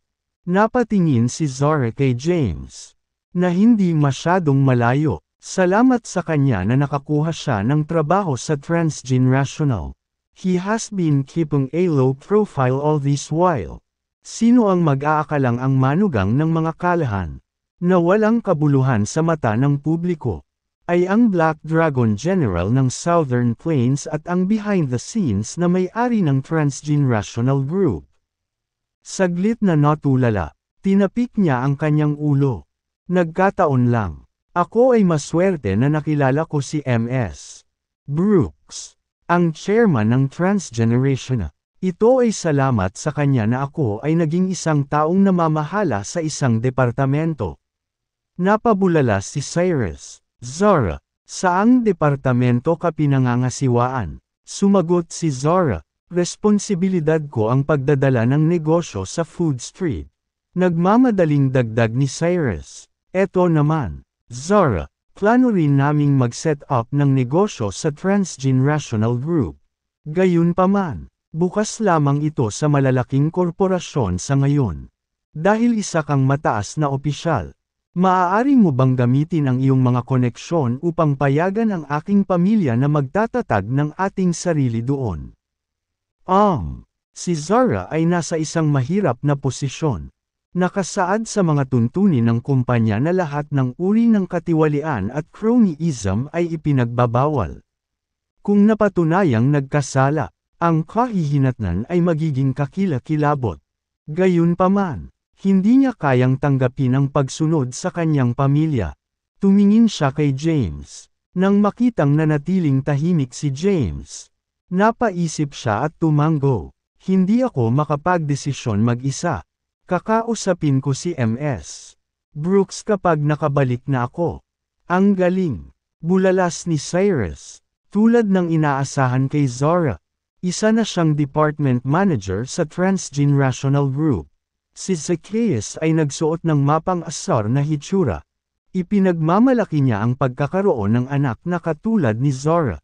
Matapos mapagtanto ang posisyon na hawak ni Zara, lahat ay nagsimulang humingi ng pabor sa kanya. Zara, dahil maginhawa na ang buhay mo ngayon, mind helping me out here? Maaari mo bang ayusin ang isang maliit na posisyon tulad ng isang supervisor sa iyong departamento para sa akin? Zara, kaka-graduate lang ng anak ko sa kolehiyo, pero parang hindi siya makahanap ng disenteng trabaho. Bakit hindi mo siya kasama sa Kensington? Maaari mong ayusin ang isang maliit na posisyon para sa kanya. Hindi kami humihingi ng marami. Okay lang basta nasa 50 to 60,000 ang monthly salary niya. Si Zara ay nasa isang tali at gustong tumanggi. Gayunpaman, kaagad na pumayag ang kanyang ama. Isang malaking pamilya kami. Siyempre tutulungan kanya sa mga maliliit na bagay na ito. Dad, sinaman siya ni Zara ng sama ng loob. Gumagawa siya ng gulo para sa kanya.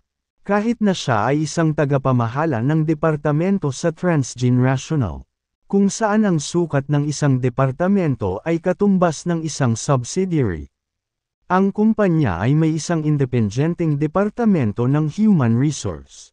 Ang lahat ng mga posisyon sa bawat departamento at subsidiary ay kailangang aprubahan ng Departamento ng Human Resources bago sila isumite kay MS Brooks para sa huling pag-aproba. Lamang niyang ayusin ang ilang maliliit na posisyon sa posisyon na hawak niya. Maraming salamat, Zara. Zara, isang salamat sa ngalan ni Zale. Nagpahayag sila ng kanilang pasasalamat. Samantala, pinuri naman siya ni Cyrus. Zara, hindi madaling makapasok sa Transgenerational Group. Kahit na ang karaniwang clerk ay kailangang may mataas na pinag-aralan at maraming taon ng karanasan sa trabaho. Ikaw naman, naging department manager ka nung pumasok ka sa kumpanya. Bagamat hindi gaanong malaki ang $20,000 sa isang buwan. Hindi mabibili ang karanasang makukuha mo rito. Ang kailangan mo lang gawin ngayon ay palawakin ang iyong mga koneksyon at buuin ang mga pundasyon kung saan itatatag ng Hills ang kanilang mga sarili sa Kensington. Napasimangot si Zara. Bakit sila nakikipag-cozy up sa kanya kapag may isang tunay na bigwig na nakikita? Umupo si James sa gilid at nakikinig sa usapan. Nanatili siyang tahimik. Naisip ni Thea na nahihirapan siyang magsisimula ng isang pag-uusap dahil wala siyang kakilala. Kaya naman, umupo siya sa tabi niya at nakipag-usap sa kanya para hindi siya mainip hanggang mamatay. After buttering up Zara, nalipat ang focus kay James. Gladys, ano ang iniisip mo? Chairman na ngayon ng isang kumpanya si Thea. Kahit na hindi ito isang partikular na malaking grupo. Pagsasama-sama pa rin ito ng 100 milyon. Ngayong mayaman na ang pamilya mo. Paano mo matitiis ang ganoong manugang? Tama iyan. I heard James is an incompetent man. Matapos ma-decommission mula sa militar, nililigawan niya ang mga kalahan at kahit na tumanggi siyang magtrabaho. Ano ang silbi ng pagkakaroon ng ganoong manugang? Walang tigil ang pangungutya nila kay James. Kanina pa gustong sabihin ito ni Cyrus. Ngunit pakiramdam niya ay hindi niya tama ang oras. Now that his elders brought it up, he chimed in. Gladys, I think James is unworthy of Thea. May kilala akong ilang lalaki mula sa mayayamang pamilya. Kilala ko pa ang Zenecas. Alam mo, ang kinatawan ng North Kensington sa 5 Provinces Business Alliance. Mayroon silang mga asset na may kabuuang daan-daang bilyon. Paano ito? I'll invite one of my Zenecas friends over to meet Thea. Kung gusto nila ang isa't isa, pwede namang hiwalayan ni Thea si James. Alam ni Thea na si James ay pipiliin sa bahay ng kanyang lola. Pinagtanggol niya si James. Hindi inutil ang asawa ko. Itinatago lang niya ang kanyang tunay na kakayahan. Wala siyang pakialam sa pagkuha ng kapangyarihan at kayamanan. Nang marinig ito, natigilan si Zara. Hindi kaya alam ni Thea ang identity ni James. Kabanata 304. Alam ni Thea kung ano ang mga Hills. Noon, kapag minamaliit at minamaliit siya, wala siyang masabi. Ngayon, naiinis siya sa ginawa nilang pagsuway sa asawa. Facing the Hills. She exclaimed, hindi inuyutil ang asawa ko. Siya si Asclepius. Ginamo niya ang mga sugat ko. Maaari siyang maging numero 1 doktor sa buong Kensington kung gusto niya. Napakamot sa ulo sa hiya si Gladys nang marinig ang sinabi ni Thea. Oo, hindi siya lubos na inutil. Dapat alam mo kung gaano kalubha ang mga sugat ni Thea. Ang kanyang katawan ay malubha. At may mga galos sa kanyang buong katawan. Gayunpaman, ginamo ni James ang lahat ng kanyang mga pinsala sa loob lamang ng 10 araw. Kung hindi siya si Asclepius. Sino? Nang marinig ito, tumahimik ang lahat. Hindi nila kayang pabulaanan ang kanyang mga salita. Samantala, si Jedediah naman ay nakatutok kay James. Siya ay isang veterano at nagdusa ng pangmatagalang sekwela matapos magtamo ng mga pinsala. Ngayong tumatanda na siya sa araw. Lumalala na ang kondisyon ng kanyang katawan. Siya ay nagpunta sa Kensington upang hanapin si Dr. Fallon. Gayunpaman, kailangan niyang maghintay ng maraming taon para sa kanyang turn. Kaya, maaari lamang siyang kumonsulta sa isang katamtamang doktor sa Kensington upang ayusin ang kanyang mga function ng katawan. Bago siya makapagsalita, sinabi ng isang batang miyembro ng Hills, may problema si Lolo sa kanyang katawan. Dahil siya si Asclepius, bakit hindi natin hinihiling na ay diagnose si Lolo? Pagkatapos, tingnan natin kung totoo o hindi ang kanyang mga sinasabi. Tumango ang lahat bilang pagsang-ayon. Tumingin si Thea kay James na nagmamakaawa. Honey, tingnan mo si Lolo. Malaki ang halaga ng reputasyon ng isang tao sa mga araw na ito. Ayaw ni Thea na minamaliit siya. Hindi niya hinanggad na maliitin si James.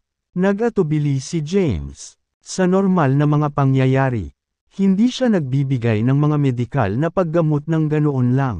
Gayunpaman, dahil iyon ang hiling ni Thea, tumango siya at tumayo. Pagkatapos, tinahak niya ang daan patungo sa Jedediah. Si Jedediah ay nakasuot ng makalumang green shirt na parang isa sa mga mula sa 60s. Nakasuot din siya ng sombrero. Lolo, bati ni James sa kanya. Marahang tumango si Jedediah at tumingin halin sa mata. Tingnan mo. I will not blame you kahit wala kang ma-diagnose. Nakatuon ang tingin ng lahat kay James. Na-curious silang malaman kung ang lalaking gumamot sa mga sugat ni Thea ay tunay na bihasa sa medisina. Nakatingin kay Jedediah, hinawakan ni James ang kanyang kamay at pinakiramdaman ang kanyang pulso. Ang sining ng medisina ay ang pagdiagnose batay lamang sa mga tanong ng doktor. Obserbasyon, at mahusay na pagkuha ng pulso, sa ilalim ng normal na mga pangyayari. Iyon ang magiging normal na kurso ng pagkilos. Gayunpaman, hindi ordinaryong doktor si James. Kukuha lang ng pulso ang kailangan niya. Naiintindihan niya kung ano ang nangyayari sa katawan ng isang tao sa pamamagitan lamang ng pagkuha ng kanilang pulso. Makalipas ang 1 minuto, kumalas si James sa pagkakahawak. Hindi naiwasang magtanong ni Thea, "Kumusta?" Alam niyang nag-practice ng medisina si James. Gayunpaman, hindi niya alam ang kanyang kahusayan. Natigilan siya nang mapagtanto niyang magagamit ni James ang isang pilak na karayom para maparalisa ang pasyente nito. She was wearing a look of anticipation. Inaasahan niyang sorpresahin siya ni James at ibalik ang kanyang reputasyon. Tumingin si James kay Jedediah at nag-aalangan siyang magsalita. Bahagyang kumaway si Jedediah. Alam ko ang kalagayan ng katawan ko. Sabihin mo na, as long as you get it right. Hindi kita masisisi. Tumango si James. Masama ang kalagayan ni Lolo. Bullshit. Kabanata 305. Sa sandaling magsalita si James. Isang batang miyembro ng Hills ang humakbang at sinaway siya. James. Mabuti ang kalagayan ni Lolo at nasa mabuting kalusugan. Paano mo masasabing siya ay nasa kaila hilakbot na ano? Sinusubukan mo bang lokohin siya? Tama iyan. Ang taong ito ay walang alam tungkol sa gamot. Mawala, hindi nasiyahan. Ang natitirang bahagi ng Hills ay kinastigo ni James. Sino ang isang bullsh asterisk ting? Isang boses ang dumating. Pumasok ang isang matangkad at payat na nasa katanghaliang gulang na nakasuot ng puting Mandarin jacket. Nandito ka, Dr. Lincoln. Tumayo ang lahat. Maging si Jedediah ay tumayo at binati ang lalaki. Ang pangalan ng lalaki ay Yitzchak Lincoln. Siya ay isang doktor mula sa Kensington na mataas ang binayaran ni Cyrus upang magbigay ng medikal na paggamot kay Jedediah. Dahil sa gamot ni Yitzchak kaya unti-unting nanambalik ang lakas ni Jedediah nitong mga nakaraang taon. Tumingin si Yitzchak kay Cyrus at binati siya. Mr. Cyrus. Pagkatapos ay lumingon siya at binati si Jedediah. Magandang araw sa iyo, Mr. Jedediah. Sa huli, itinuon niya ang tingin kay James na may masamang tingin. Sa lahat ng mga taon na ito, pinapakain ni Mr. Jedediah ang kanyang katawan batay sa aking mga remedyo. Bagamat higit sa 80 taong gulang na siya, nasa mabuting kalusugan pa rin siya. Hindi na ako magtataka kung mabubuhay pa siya ng 20 taon pa. Eksakto, si Dr. Lincoln ay miyembro ng Doctors Association sa Kensington at naging attending physician ng isang malaking ospital. Kung hindi dahil sa mga koneksyon natin, hindi natin siya madala rito. Si Dr. Lincoln, nakakaramdam ako ng pagod nitong mga nakaraang araw. Kung mayroon kang oras, mangyaring kunin ang aking pulso at magreseta ng gamot upang mapangalagaan ko ang aking katawan. Ang Hills ay nanginginig ng pabor kay Yitzchak. Si James naman, sumulyap sa kanya. So, ikaw ang walang ingat na niresetahan ng gamot para kay Lolo. Ngumuso si James. Kahit na siya ay tila nasa mabuting kalusugan mula sa labas. Ito ay hindi mapanatili sa katagalan. Siya ay tumatanda na. Ang kanyang mga organo ay unti-unting lumalala. At ang kanyang metabolism rate ay bumababa. Gayunpaman, niresetahan mo siya ng napakalakas na gamot. Paano kayang-kaya ng katawan niya iyon? Pagkasabi nun, tumingin siya kay Jedediah. Lolo, subukan mong hawakan ang iyong dibdib at huminga ng malalim. Pagkatapos, pigilan ang iyong hininga ng ilang segundo. Tumingin si Jedediah kay James at marahang tumango. Huminga siya ng malalim at pinigilan iyon. Makalipas ang ilang segundo. Sigaw ni Jedediah. Napahawak siya sa kanyang dibdib na may masakit na ekspresyon sa kanyang mukha. Ano? Natigilan ang Hills. Samantala, patuloy ni James. Masyadong maraming nutrients ang naabsorb ng katawan ni Lolo. Ang pamamaraang ito ng pagpapanatili ng kanyang buhay ay pansamantala lamang. Ang kasaganaan ng mga sustansya ay magiging pabigat sa kanyang mga organo. Napatulala ang Hills. Asclepius ba talaga si James? Yumuko si James at nilapatan ng puwersa ang tuhod ni Jedediah. Dumaing muli si Jedediah sa sakit. Patuloy ni James. Noong bata pa siya, nasugatan siya ng baril sa kanyang tuhod. Bagamat matagumpay ang operasyon, may mga matagal na epekto. Sa tag-ulan, dumaranas siya ng matinding sakit kahit sa mahinang banggaan. At saka, sobrang taas ng blood gas level niya dahil sobrang dami ng nutrients sa katawan niya. Sa pagsira ng mga daluyan ng dugo niya. Pero hindi na niya kaya. At pumutok na ang mga daluyan ng dugo niya. Hindi ako nagkakamali. Kaka-opera lang niya para maibalik ang mga daluyan ng dugo niya 3 months ago. Ang mga salita ni James ay namangha sa Hills. Alam pa niya ang operasyon 3 buwan na ang nakakaraan. Samantala, nanatiling kalmado si Cyrus at nakangiting tumingin kay Thea. Thea, ikaw ang nagsabi sa kanya ng kalagayan ni Lolo. Di ba? Sa totoo lang, wala siyang alam sa medisina. Nagpanggap lang siya na kumukuha ng pulso at nagsasabi sa amin ng impormasyon na alam niya ng maaga. Hindi ba? Nang marinig ang kanyang mga salita, biglang naliwanagan ang lahat. So ganyan pala. Akala ko hindi ka panipaniwala. Alam na pala ni James ng maaga. Sinabi ko sa iyo. Paano niya maiintindihan ang kalagayan ni Lolo sa pamamagitan lamang ng pagkuha ng kanyang pulso? Walang naniwala kay James. Sa kanila, ipinaalam na ni Thea sa kanya ang sitwasyon ni Jedediah. Nagpanggap lang si James na kumukuha ng pulso. Sinusubukan niyang maging parang Asclepius sa pagsasabi ng lahat ng ito. Hindi nag-alok ng rebuttal si James. Wala naman siyang balak na mag-stand out. Kinuha niya ang pulso ni Jedediah para sa kapakanan ni Thea. Dahil nag-alinlangan sila sa kanilang mga kakayahan. Kung gayon, samantala, nagmamadaling nagpaliwanag si Thea, "What are you guys talking about? Wala akong sinabi sa kanya. Tsaka 10 taon na akong hindi nakakabalik. Paano ko malalaman ang kalagayan ni Lolo? Paano ko malalaman na siya ay sumailalim sa isang operasyon 3 buwan na ang nakakaraan?" Nalaman ni James ang lahat sa kanyang sarili sa pamamagitan lamang ng pagkuha ng pulso ni Lolo. Dapat ay nanahimik na lang siya. Nang marinig ang kanyang mga salita, nakumpirma ang kanilang mga hinala.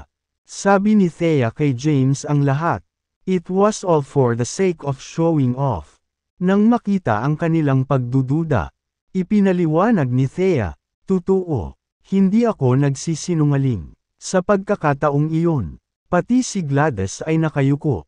Naniniwala siyang si Thea ang nagsabi kay James. Kung tutuusin, paano niya malalaman ang napakaraming bagay sa pamamagitan lamang ng pulso? Ito ay napaka-magical. Kaya mahiwagang ito ay hindi ka panipaniwala.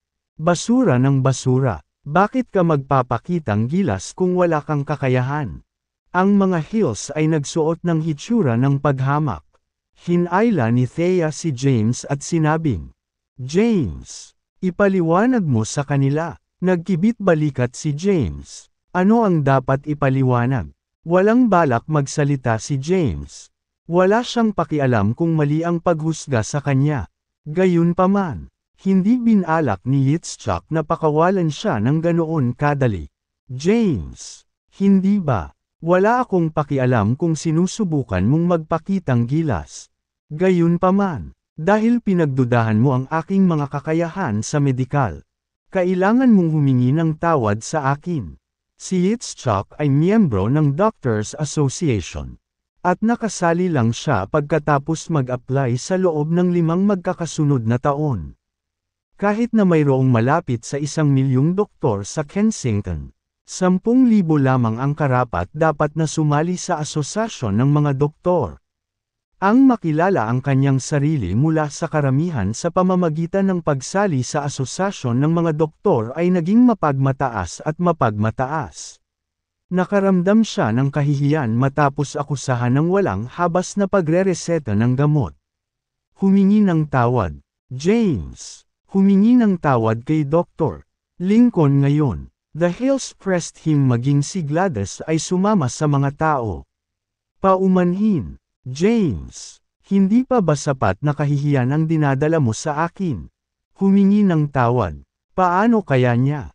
Wala siyang pakialam kung si Yitzchak ay isang mahusay na doktor. Huminga ng malalim si James. Sa pag-iisip mula sa ibang pananaw, si Yitzchak ay bihasa sa kanyang propesyon.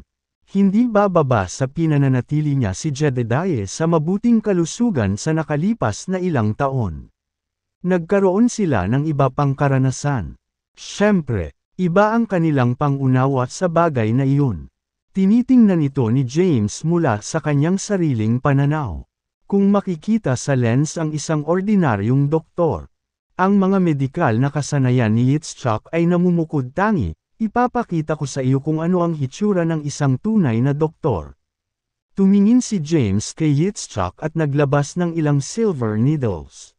Pagkatapos, yumuko siya sa harap ni Yitzchak at sinabing, "Lolo, gagamutin kita ng acupuncture at tuluyang aalisin ang mga epektong nararanasan mo sa lahat ng ito.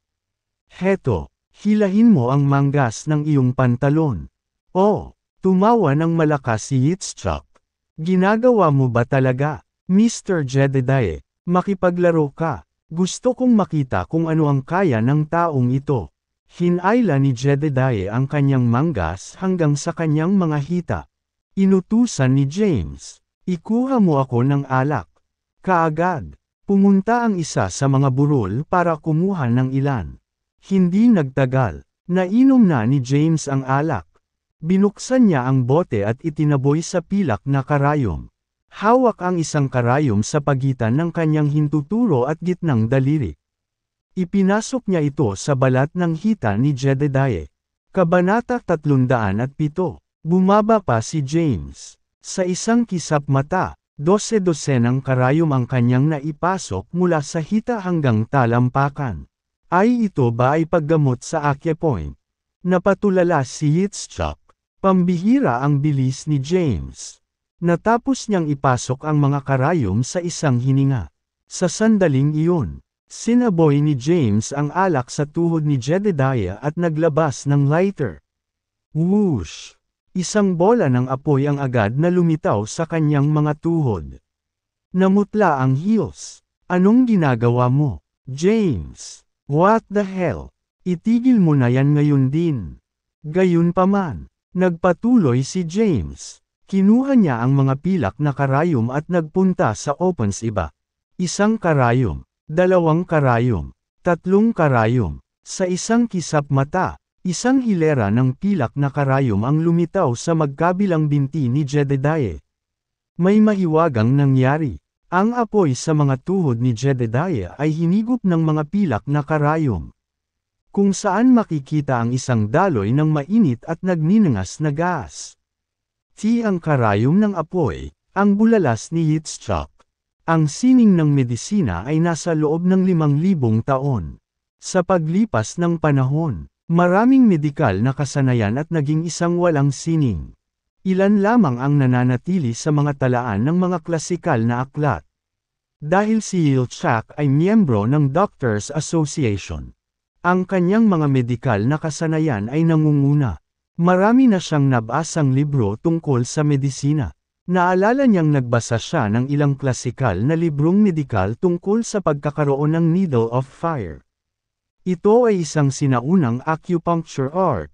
Gayunpaman, nawala ito sa paglipas ng panahon at ngayon ay matatagpuan lamang sa mga klasikal na aklat. Natahimik si Yitzchak nang makita ang mga pilak na karayom na naglalagablab sa mga tuhod ni Jedediah. Ang karayom ng apoy. Isa ito ba ang maalamat na karayom ng apoy? Hindi siya makapaniwala sa kanyang mga mata.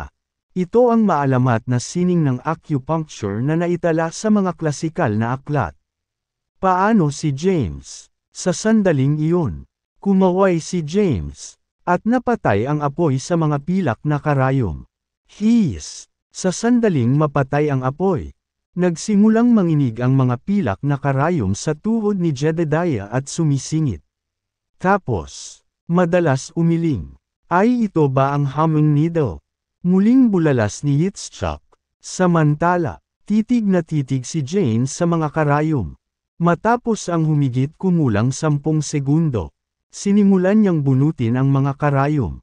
Hindi nagtagal, lahat ay nakuha. Pagkatapos, tumingin siya kay Jedediah at nagtanong, "Kumusta ang pakiramdam mo ngayon?" Isang nakakamangha ang pakiramdam. Bulalas ni Jedediah. Sa sandaling ito, komportable siya mula sa baywang pababa. Ito ay isang hindi maipaliwanag na pakiramdam. Kitang-kita pa niya ang pagdaloy ng dugo sa loob ng kanyang katawan. Napangiti si James. Samantala, tulala ang mga burol. Isinasantabi ang husay ni James sa sining ng medisina. Ang panuuri ng nagninangas na karayom ay isang tanawin. Nawalan ng masabi si Yitzchak. Ilang sandali pa ay huminga siya ng malalim at tumingin kay James. Nangangatal ang kanyang mga ngipin. Nauutol niyang sabi, "Ay ito ba ang maalamat na needle of fire at ang humming needle mula sa mga klasikal na librong medikal?" Bahagyang ngumiti si James. Napakaraming alam mo tungkol sa needle of fire at humming needle. Thud. Lumuhad si Yitzchak sa sahig. Natigilan ang heels ng masaksihan ang eksena. Puno ng pagnanasa. Nabalisa niyang sinabi, "Guro, Hayaan mo akong magbigay ng galang bilang iyong disipulo. Sa mukhang walang interes, sinabi ni James. Kailan kita tinanggap bilang aking disipulo? Nang marinig ito, nataranta si Yitzchak. Guro, tanggapin mo ako bilang iyong alagad. Nakikiusap ako sa iyo. Matagal ko nang narinig ang needle of fire.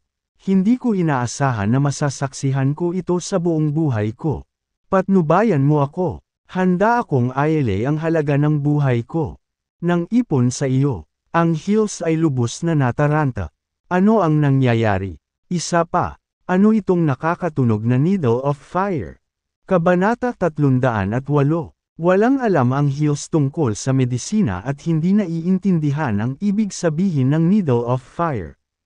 Ito ay isang lubhang advanced at sopistikadong acupuncture art. Ang katawan ng tao ay binubuo ng yin at yang na enerhiya. Ang katawan ay magiging malusog lamang kapag sila ay nasa balanse. Kung mayroong isang kasaganaan ng yin energy o vice versa, ang isa ay magkakasakit. Ang needle of fire ay isang acupuncture art na nagpapababa ng yin at nagpapataas ng yang. Bagamat nakita ni Yitzchak ang gayong sining sa mga klasikal na librong medikal, hindi pa niya ito nakita sa pagkilos para sa paggamot ng isang pasyente. Sa madamdaming tingin, napahiga si Yitzchak sa sahig at nakiusap. Kung matutunan niya ang maalamat na sining ng acupuncture, ang kanyang mga kasanayang medikal ay bubuti ng mabilis. Nakikiusap ako sa iyo, Master. Bigyan mo ako ng pagkakataon. Nakikiusap ako sa iyo. Ang Hills ay natigilan ng masaksihan ang dramatikong eksenang ito. Nagtatakang tanong ni Cyrus, ano ang ginagawa mo, Dr. Lincoln? Miyembro ka ng Doctors Association. Paano mo nagagawang umimik sa mga ganoong basura? Ano ang alam mo? Malamig na sinabi ni Yitzchak. Ito ang needle of fire. Isang maalamat na sining ng acupuncture. Kahit si Dr. Fallon, ang Asclepius ng Kensington, ay hindi makakaalam ng ganoong advanced na medikal na sining. Bukod dito, ang needle of fire ay may bahagi ng isang kombinasyon. Kung alam ng isang tao ang karayom ng apoy, tiyak na magagamit ng isang tao ang needle of ice. Ang kombinasyong ito ng yin at yang ay inilarawan sa medikal na mundo bilang ang needle of yin at yang, na nawala sa loob ng halos 1,000 taon. Sinulyapan ni James si Yitzchak, na nagdududa sa sahig. Hindi niya akalain na magiging ganito siya ka-knowledgeable. Alam pa niya ang karayom ng apoy. Pagkatapos ng lahat, kahit na ang mga bihasang doktor na nasa larangan na sa loob ng mga dekada ay hindi nakarinig tungkol dito. Gayunpaman, wala siyang planong mag-recruit ng mga disipulo. Ni wala siyang oras. Napakamot siya ng ulo at ngumiti. Ano itong karayom ng apoy at karayom ng yelo? Hindi ko pa ito narinig. Ang alam ko lang ay sagana ang yin energy sa katawan ni Lolo. Lalo na sa paligid ng tuhod. Kapag umuulan, ang enerhiya ng yin sa paligid ng kanyang mga tuhod ay tataas at sa gayon ay nagdudulot ng sakit. Kaya naman naisipan kong gumamit ng alak para mawala ang yin energy. Ha! Natigilan si Yitzchak. Mataman niyang tinitigan si James. Wala kang alam tungkol sa needle of fire. Naguguluhang tumingin. Nagtanong si James. Ano iyon? Nang marinig ito, tumayo si Yitzchak. Akala niya ay ginamit ni James ang maalamat na acupuncture art. Ito pala ay isang hindi pagkakaunawaan at nagbigay sa kanya ng matinding takot. Iyon ang naisip niya. Paano malalaman ng isang mukhang pipi na tulad ni James ang maalamat na sining? Awkward na sabi ni James. Actually, si Thea ang nagsabi sa akin tungkol sa kalagayan ni Lolo. Pinagsasama-sama ang paraan ng paggamot na nakita ko sa internet at ang aking kadalubhasaan sa larangan. Nagawa kong gumawa ng isang pagganap sa harap ng lahat. Nakita ko. Sinabi ko sa iyo, paano magiging Asclepius ang isang batang tulad niya? Ha! Akala ko may Asclepius tayo. Biglang natauhan ang heels. Samantala, napahiya si Yitzchak. Sa sobrang kasabikan, lumuhad siya sa harapan ni James nang hindi naiintindihan ang sitwasyon. Ngayong naisip niya ito, talagang nakakahiya. Masungit ang ekspresyon niya at pinagalitan si James. Bata ka pa, hindi ka dapat magpakitang gilas.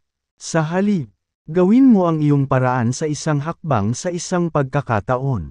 Oo, tama ka, Dr. Lincoln. Nagmamadaling tumango si James. Iyon ang nagtapos sa pangyayari. Nagtipon ang heels at nagpatuloy sa chit-chat. Samantala, hinayla naman ni Thea si James. Nag-cross arms siya at matamang tinitigan siya. Sabi niya, kahanga-hanga, hindi ko akalain na ito ang tunay mong kakayahan. Sabihin mo sa akin ng tapat. Ano pa ba ang hindi ko alam? Akala ng lahat ay sinabi niya kay James ang tungkol dito. Gayunpaman, siya lang ang nakakaalam na wala siyang sinabi. Puro kalokohan ang paliwanag ni James na hinanap niya ang paraan sa internet. Tumawa si James. Honey, ano ba ang dapat kong sabihin? Inihayag ko ba ang aking sarili bilang Asclepius? To be honest, katamtaman lang ang medical skills ko. Ibig kong sabihin, ang paggamit ng alkohol para sa acupuncture ay hindi gaanong kahanga-hanga. Totoo, marahang tumango si Thea, Kabanata 309. Pagkatapos ng lahat, ang karayom sa apoy ay maaaring sanhi ng nasusunog na alkohol. Gayunpaman, lumaki lamang ang kanyang mga hinala sa pagiging misteryoso ni James. Ang walang pakialam na asawa niya, na mahilig maglokohan, ay tila lalong nagiging palaisipan. Naniniwala siyang may tinatago si James sa kanya. Gayunpaman, walang sinabi si James, kaya nanatili rin siyang tahimik. Ang aking asawa ay hindi ganap na walang silbi. Tuwang-tuwa si Thea, at least alam na niya ngayon na si James ay may tunay na kasanayan sa medisina. Hindi lamang iyon. Ang kanyang mga kasanayan ay napakahusay na ang isang miyembro ng Doctors Association ay lumuhad sa kanyang harapan at nagmamakaawa na maging kanyang alagad. Naalala niya ang sinabi ni James sa kanya. Nagsalita siya tungkol sa paggabay sa kanya at pagbibigay ng ilang kaalaman sa medisina sa kanya. Sinabi rin niya sa kanya na magagawa niyang makilala ang kanyang sarili mula sa karamihan sa isang medikal na kompetisyon sa kaalaman na taglay niya ngayon. Tinanggihan niya ang mga ito bilang isang biro. Ngayon, gayunpaman, hindi ito ganap na imposible. Kung tutuusin, napaka-advance ni James sa medikal na kakayahan kaya kahit isang miyembro ng Doctors Association ay lumuhad sa harap niya at nagmamakaawa na maging alagad niya. Honey, oo, tumingin si James kay Thea at nagtanong. Ano iyon? Talaga bang mananaig ako sa medical conference kung matututo ako sa iyo sa loob ng kalahating buwan? Napakamot sa ilong si James. Hindi ako makasigurado dyan. Pagkatapos ng lahat, wala akong masyadong alam tungkol sa mga kasanayang medikal ni Dr. Fallon at ng mga doktor sa Medical Street. Pero, sa tingin ko dapat ay makapasok ka sa top 10. Talaga, tuwang-tuwang sabi ni Thea. Turuan mo ako. Kung ganoon, nang makita ang kanyang masayang hitsura, nasisiyahan din si James. Matagal na niyang hindi nakikita ang ngiti nito. Sige. Sisimulan na kitang turuan pagbalik natin sa Kensington bukas.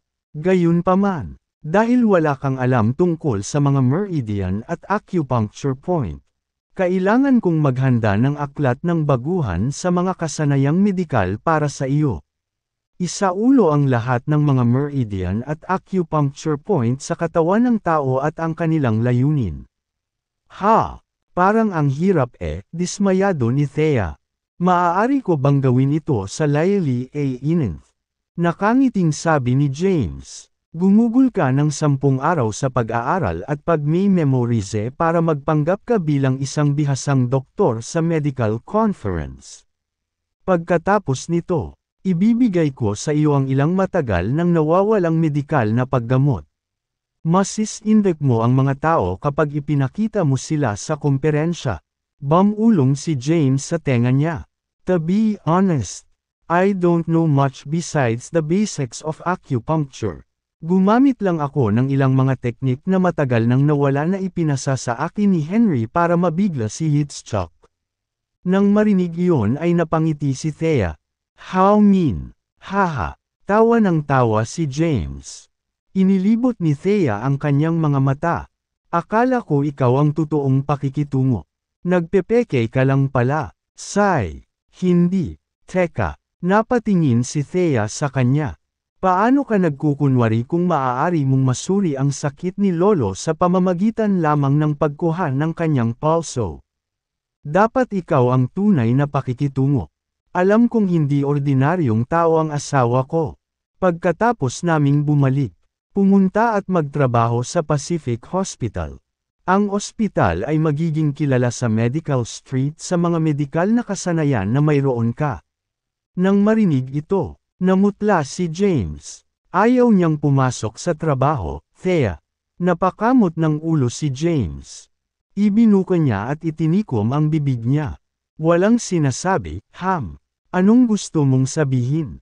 Nauutol na sabi ni James. T.I. pangako mo sa akin na hindi ka magagalit. Ayoko. Sabihin mo na. Actually, si Zara ang nagsabi sa akin tungkol sa sitwasyon ni Lolo. Nagtanong-tanong ako tungkol sa heels para hindi kita mapahiya. Ang aking mga kasanayan sa medikal ay katamtaman lamang. Kung pipilitin mo akong patrabahuan ako sa isang ospital, baka aksidente akong makapatay ng pasyente. Talaga. Umiling si Thea na hindi makapaniwala. 2 beses mo akong ginamo at na-diagnose pa ang lahat ng mga pasyenteng iyon sa insidente sa Eternity Hospital.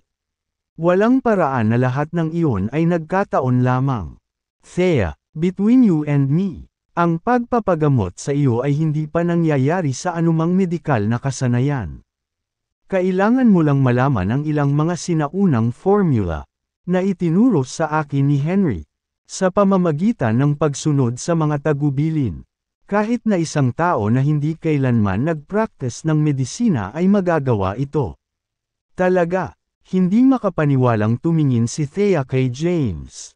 Oo, tumango si James. Matapos mapansin ang malungkot na ekspresyon sa mukha nito. Nagmadali itong idinagdag. Nangako ka na hindi ka magagalit. Thea wore a surly expression, akala niya si James ay isang dark horse. Nagkaroon pala ng hindi pagkakaunawaan. Nakita niya ang tunay na pagkatao ni James. Gayunpaman, si James ay hindi ganap na walang hiya. At least sinabi niya ang totoo. Thea, James, anong pinag-uusapan niyo? Lumapit sa kanila si Zara na may pagtataka sa mukha. Nilingon siya ni Thea at nagtanong. Zara, ikaw ba ang nagsabi kay James tungkol sa kalagayan ni Lolo? Ha? Natigilan si Zara. Ano? Kailan? After being momentarily stunned, she recollected herself and nodded. Huwag mo akong sisihin dito. Thea, si James ang nagpagawa sa akin. Wala akong choice. Napatingin si Thea kay James. Ang magandang impresyon niya sa kanya ay nawala sa isang iglap. Ang isang tao ay kailangang maging tapat at pragmatic sa anumang ginagawa nila. Oo, tama ka. Ako ay humihingi ng paumanhin. Hindi nang ahas si James na mag-alok ng rebuttal. Tumango si Thea at tumalikod na para umalis. Pagkaalis, tinanong ni Zara, James, bakit ka nagsisinungaling sa kanya? Bakit hindi mo nalang sasabihin sa kanya ang totoo? Napakamot ng ilong si James. Wala siyang planong magsinungaling sa kanya. Gayunpaman, gusto ni Thea na magtrabaho siya sa Pacific Hospital. Paano niya pinayagan ang ganoong bagay? Ayaw niyang pumasok sa trabaho. Sa wakas ay naranasan na niya ang maginhawang buhay. Pahahalagahan niya ito hanggat ito ay tumatagal. Pagkatapos ng lahat, sa isang solong utos mula sa kanyang mga nakatataas kung sakaling magkaroon ng digmaan. Mapipilitan siyang umalis at ipagpatuloy ang isang buhay ng pagdanak ng dugo. Salamat. Nagpasalamat si James sa kanya. Pagkatapos noon, nanatili siya sa tirahan ng burol at doon na nanghalian. Pagkatapos ng tanghalian, umalis na ang lahat. Kasama ni David ang ilang kabataang miyembro ng Hills sakay ng kanyang luxury car. Samantala, dahil hindi pa siya nakabili ng regalo, isinama ni Thea si James sa lugar ng lungsod. Matapos maglakad-lakad, hindi pa rin siya nakahanap ng makakapagpasaya sa kanya. Sa wakas, tinawagan ni Thea si Yuna. Yuna, nandito si Thea, nasa North Kensington ako. Nagtataka ako kung alam mo kung saan makakahanap ng mataas na kalidad na ginseng dito. May balak akong iregalo sa lola ko. Pagkarinig sa kanyang mga salita, sinabi ni Yuna, North Kensington. Ha! Kung nagkataon, magkakaroon ng auction sa Herbal Biotech ng North Kensington branch. Maraming mahahalagang halamang gamot ang ibebenta. Kabilang ang 1,000 taong gulang na ginseng na nahukay mula sa White Mountain. Ito ang tunay na hari ng ginseng na kilala sa mga medikal na grupo. Gayunpaman, hindi ito naibenta dahil sa sobrang presyo nito. Talaga, ang galing. Dapat kong ipaalala sa iyo na ito ang tunay na hari ng ginseng. Dahil ito ay may napakataas na medikal na halaga. Ang presyo nito ay labis na labis. Ang presyo ng auction ay dapat na humigit kumulang 100 milyon pataas. Nang marinig iyon ni Thea, nagulat siya. 100 milyon. Saan niya kukunin ang lahat ng pera? Bagamat may pera sa mga account ng kumpanya, ang mga ito ay pondo para sa pagpapalawak ng kumpanya bukod pa rito. Ang paggastos ng 100 milyon upang bumili ng 1,000 taong gulang na ginseng para sa kanyang lola ay sobrang sobra. Pwede mo bang tawagan ang auctioneer at hiling sa kanya na ayusin ang admission ticket para sa akin? Doon lang ako para tingnan kung may nabibiling ligaw na ginseng sa makatuwirang presyo. Sige, walang problema. Pagkatapos ibaba ang tawag, tumingin si Thea kay James at sinabing, sinabi sa akin ni Yuna na magkakaroon ng auction sa Herbal Biotech ng North Kensington branch. Magkakaroon ng 1,000 taong gulang na ginseng sa auction na may panimulang presyo na humigit kumulang 100 milyon. Sige na bilhin mo na. Sabi ni James, talagang sulit ang presyo kung ito ay 1,000 taong gulang na ginseng. Kahit na hindi mo ito ibibigay bilang regalo. Ang pag-iingat nito para sa ating sarili ay hindi isang kakilakilabot na ideya. Inilibot ni Thea ang kanyang mga mata. Madali para sa iyo na sabihin. Saan ako kukuha ng pera? Inilabas ni James ang kanyang Black Dragon card at inilabas ito sa harap ni Thea. Napatingin sa kanya si Thea. Huwag mong sabihing may pera pa sa card. Matalinong babae. Ilang pulgada ang nasa loob. Sapat na para makabili ng 1,000 taong gulang na ginseng.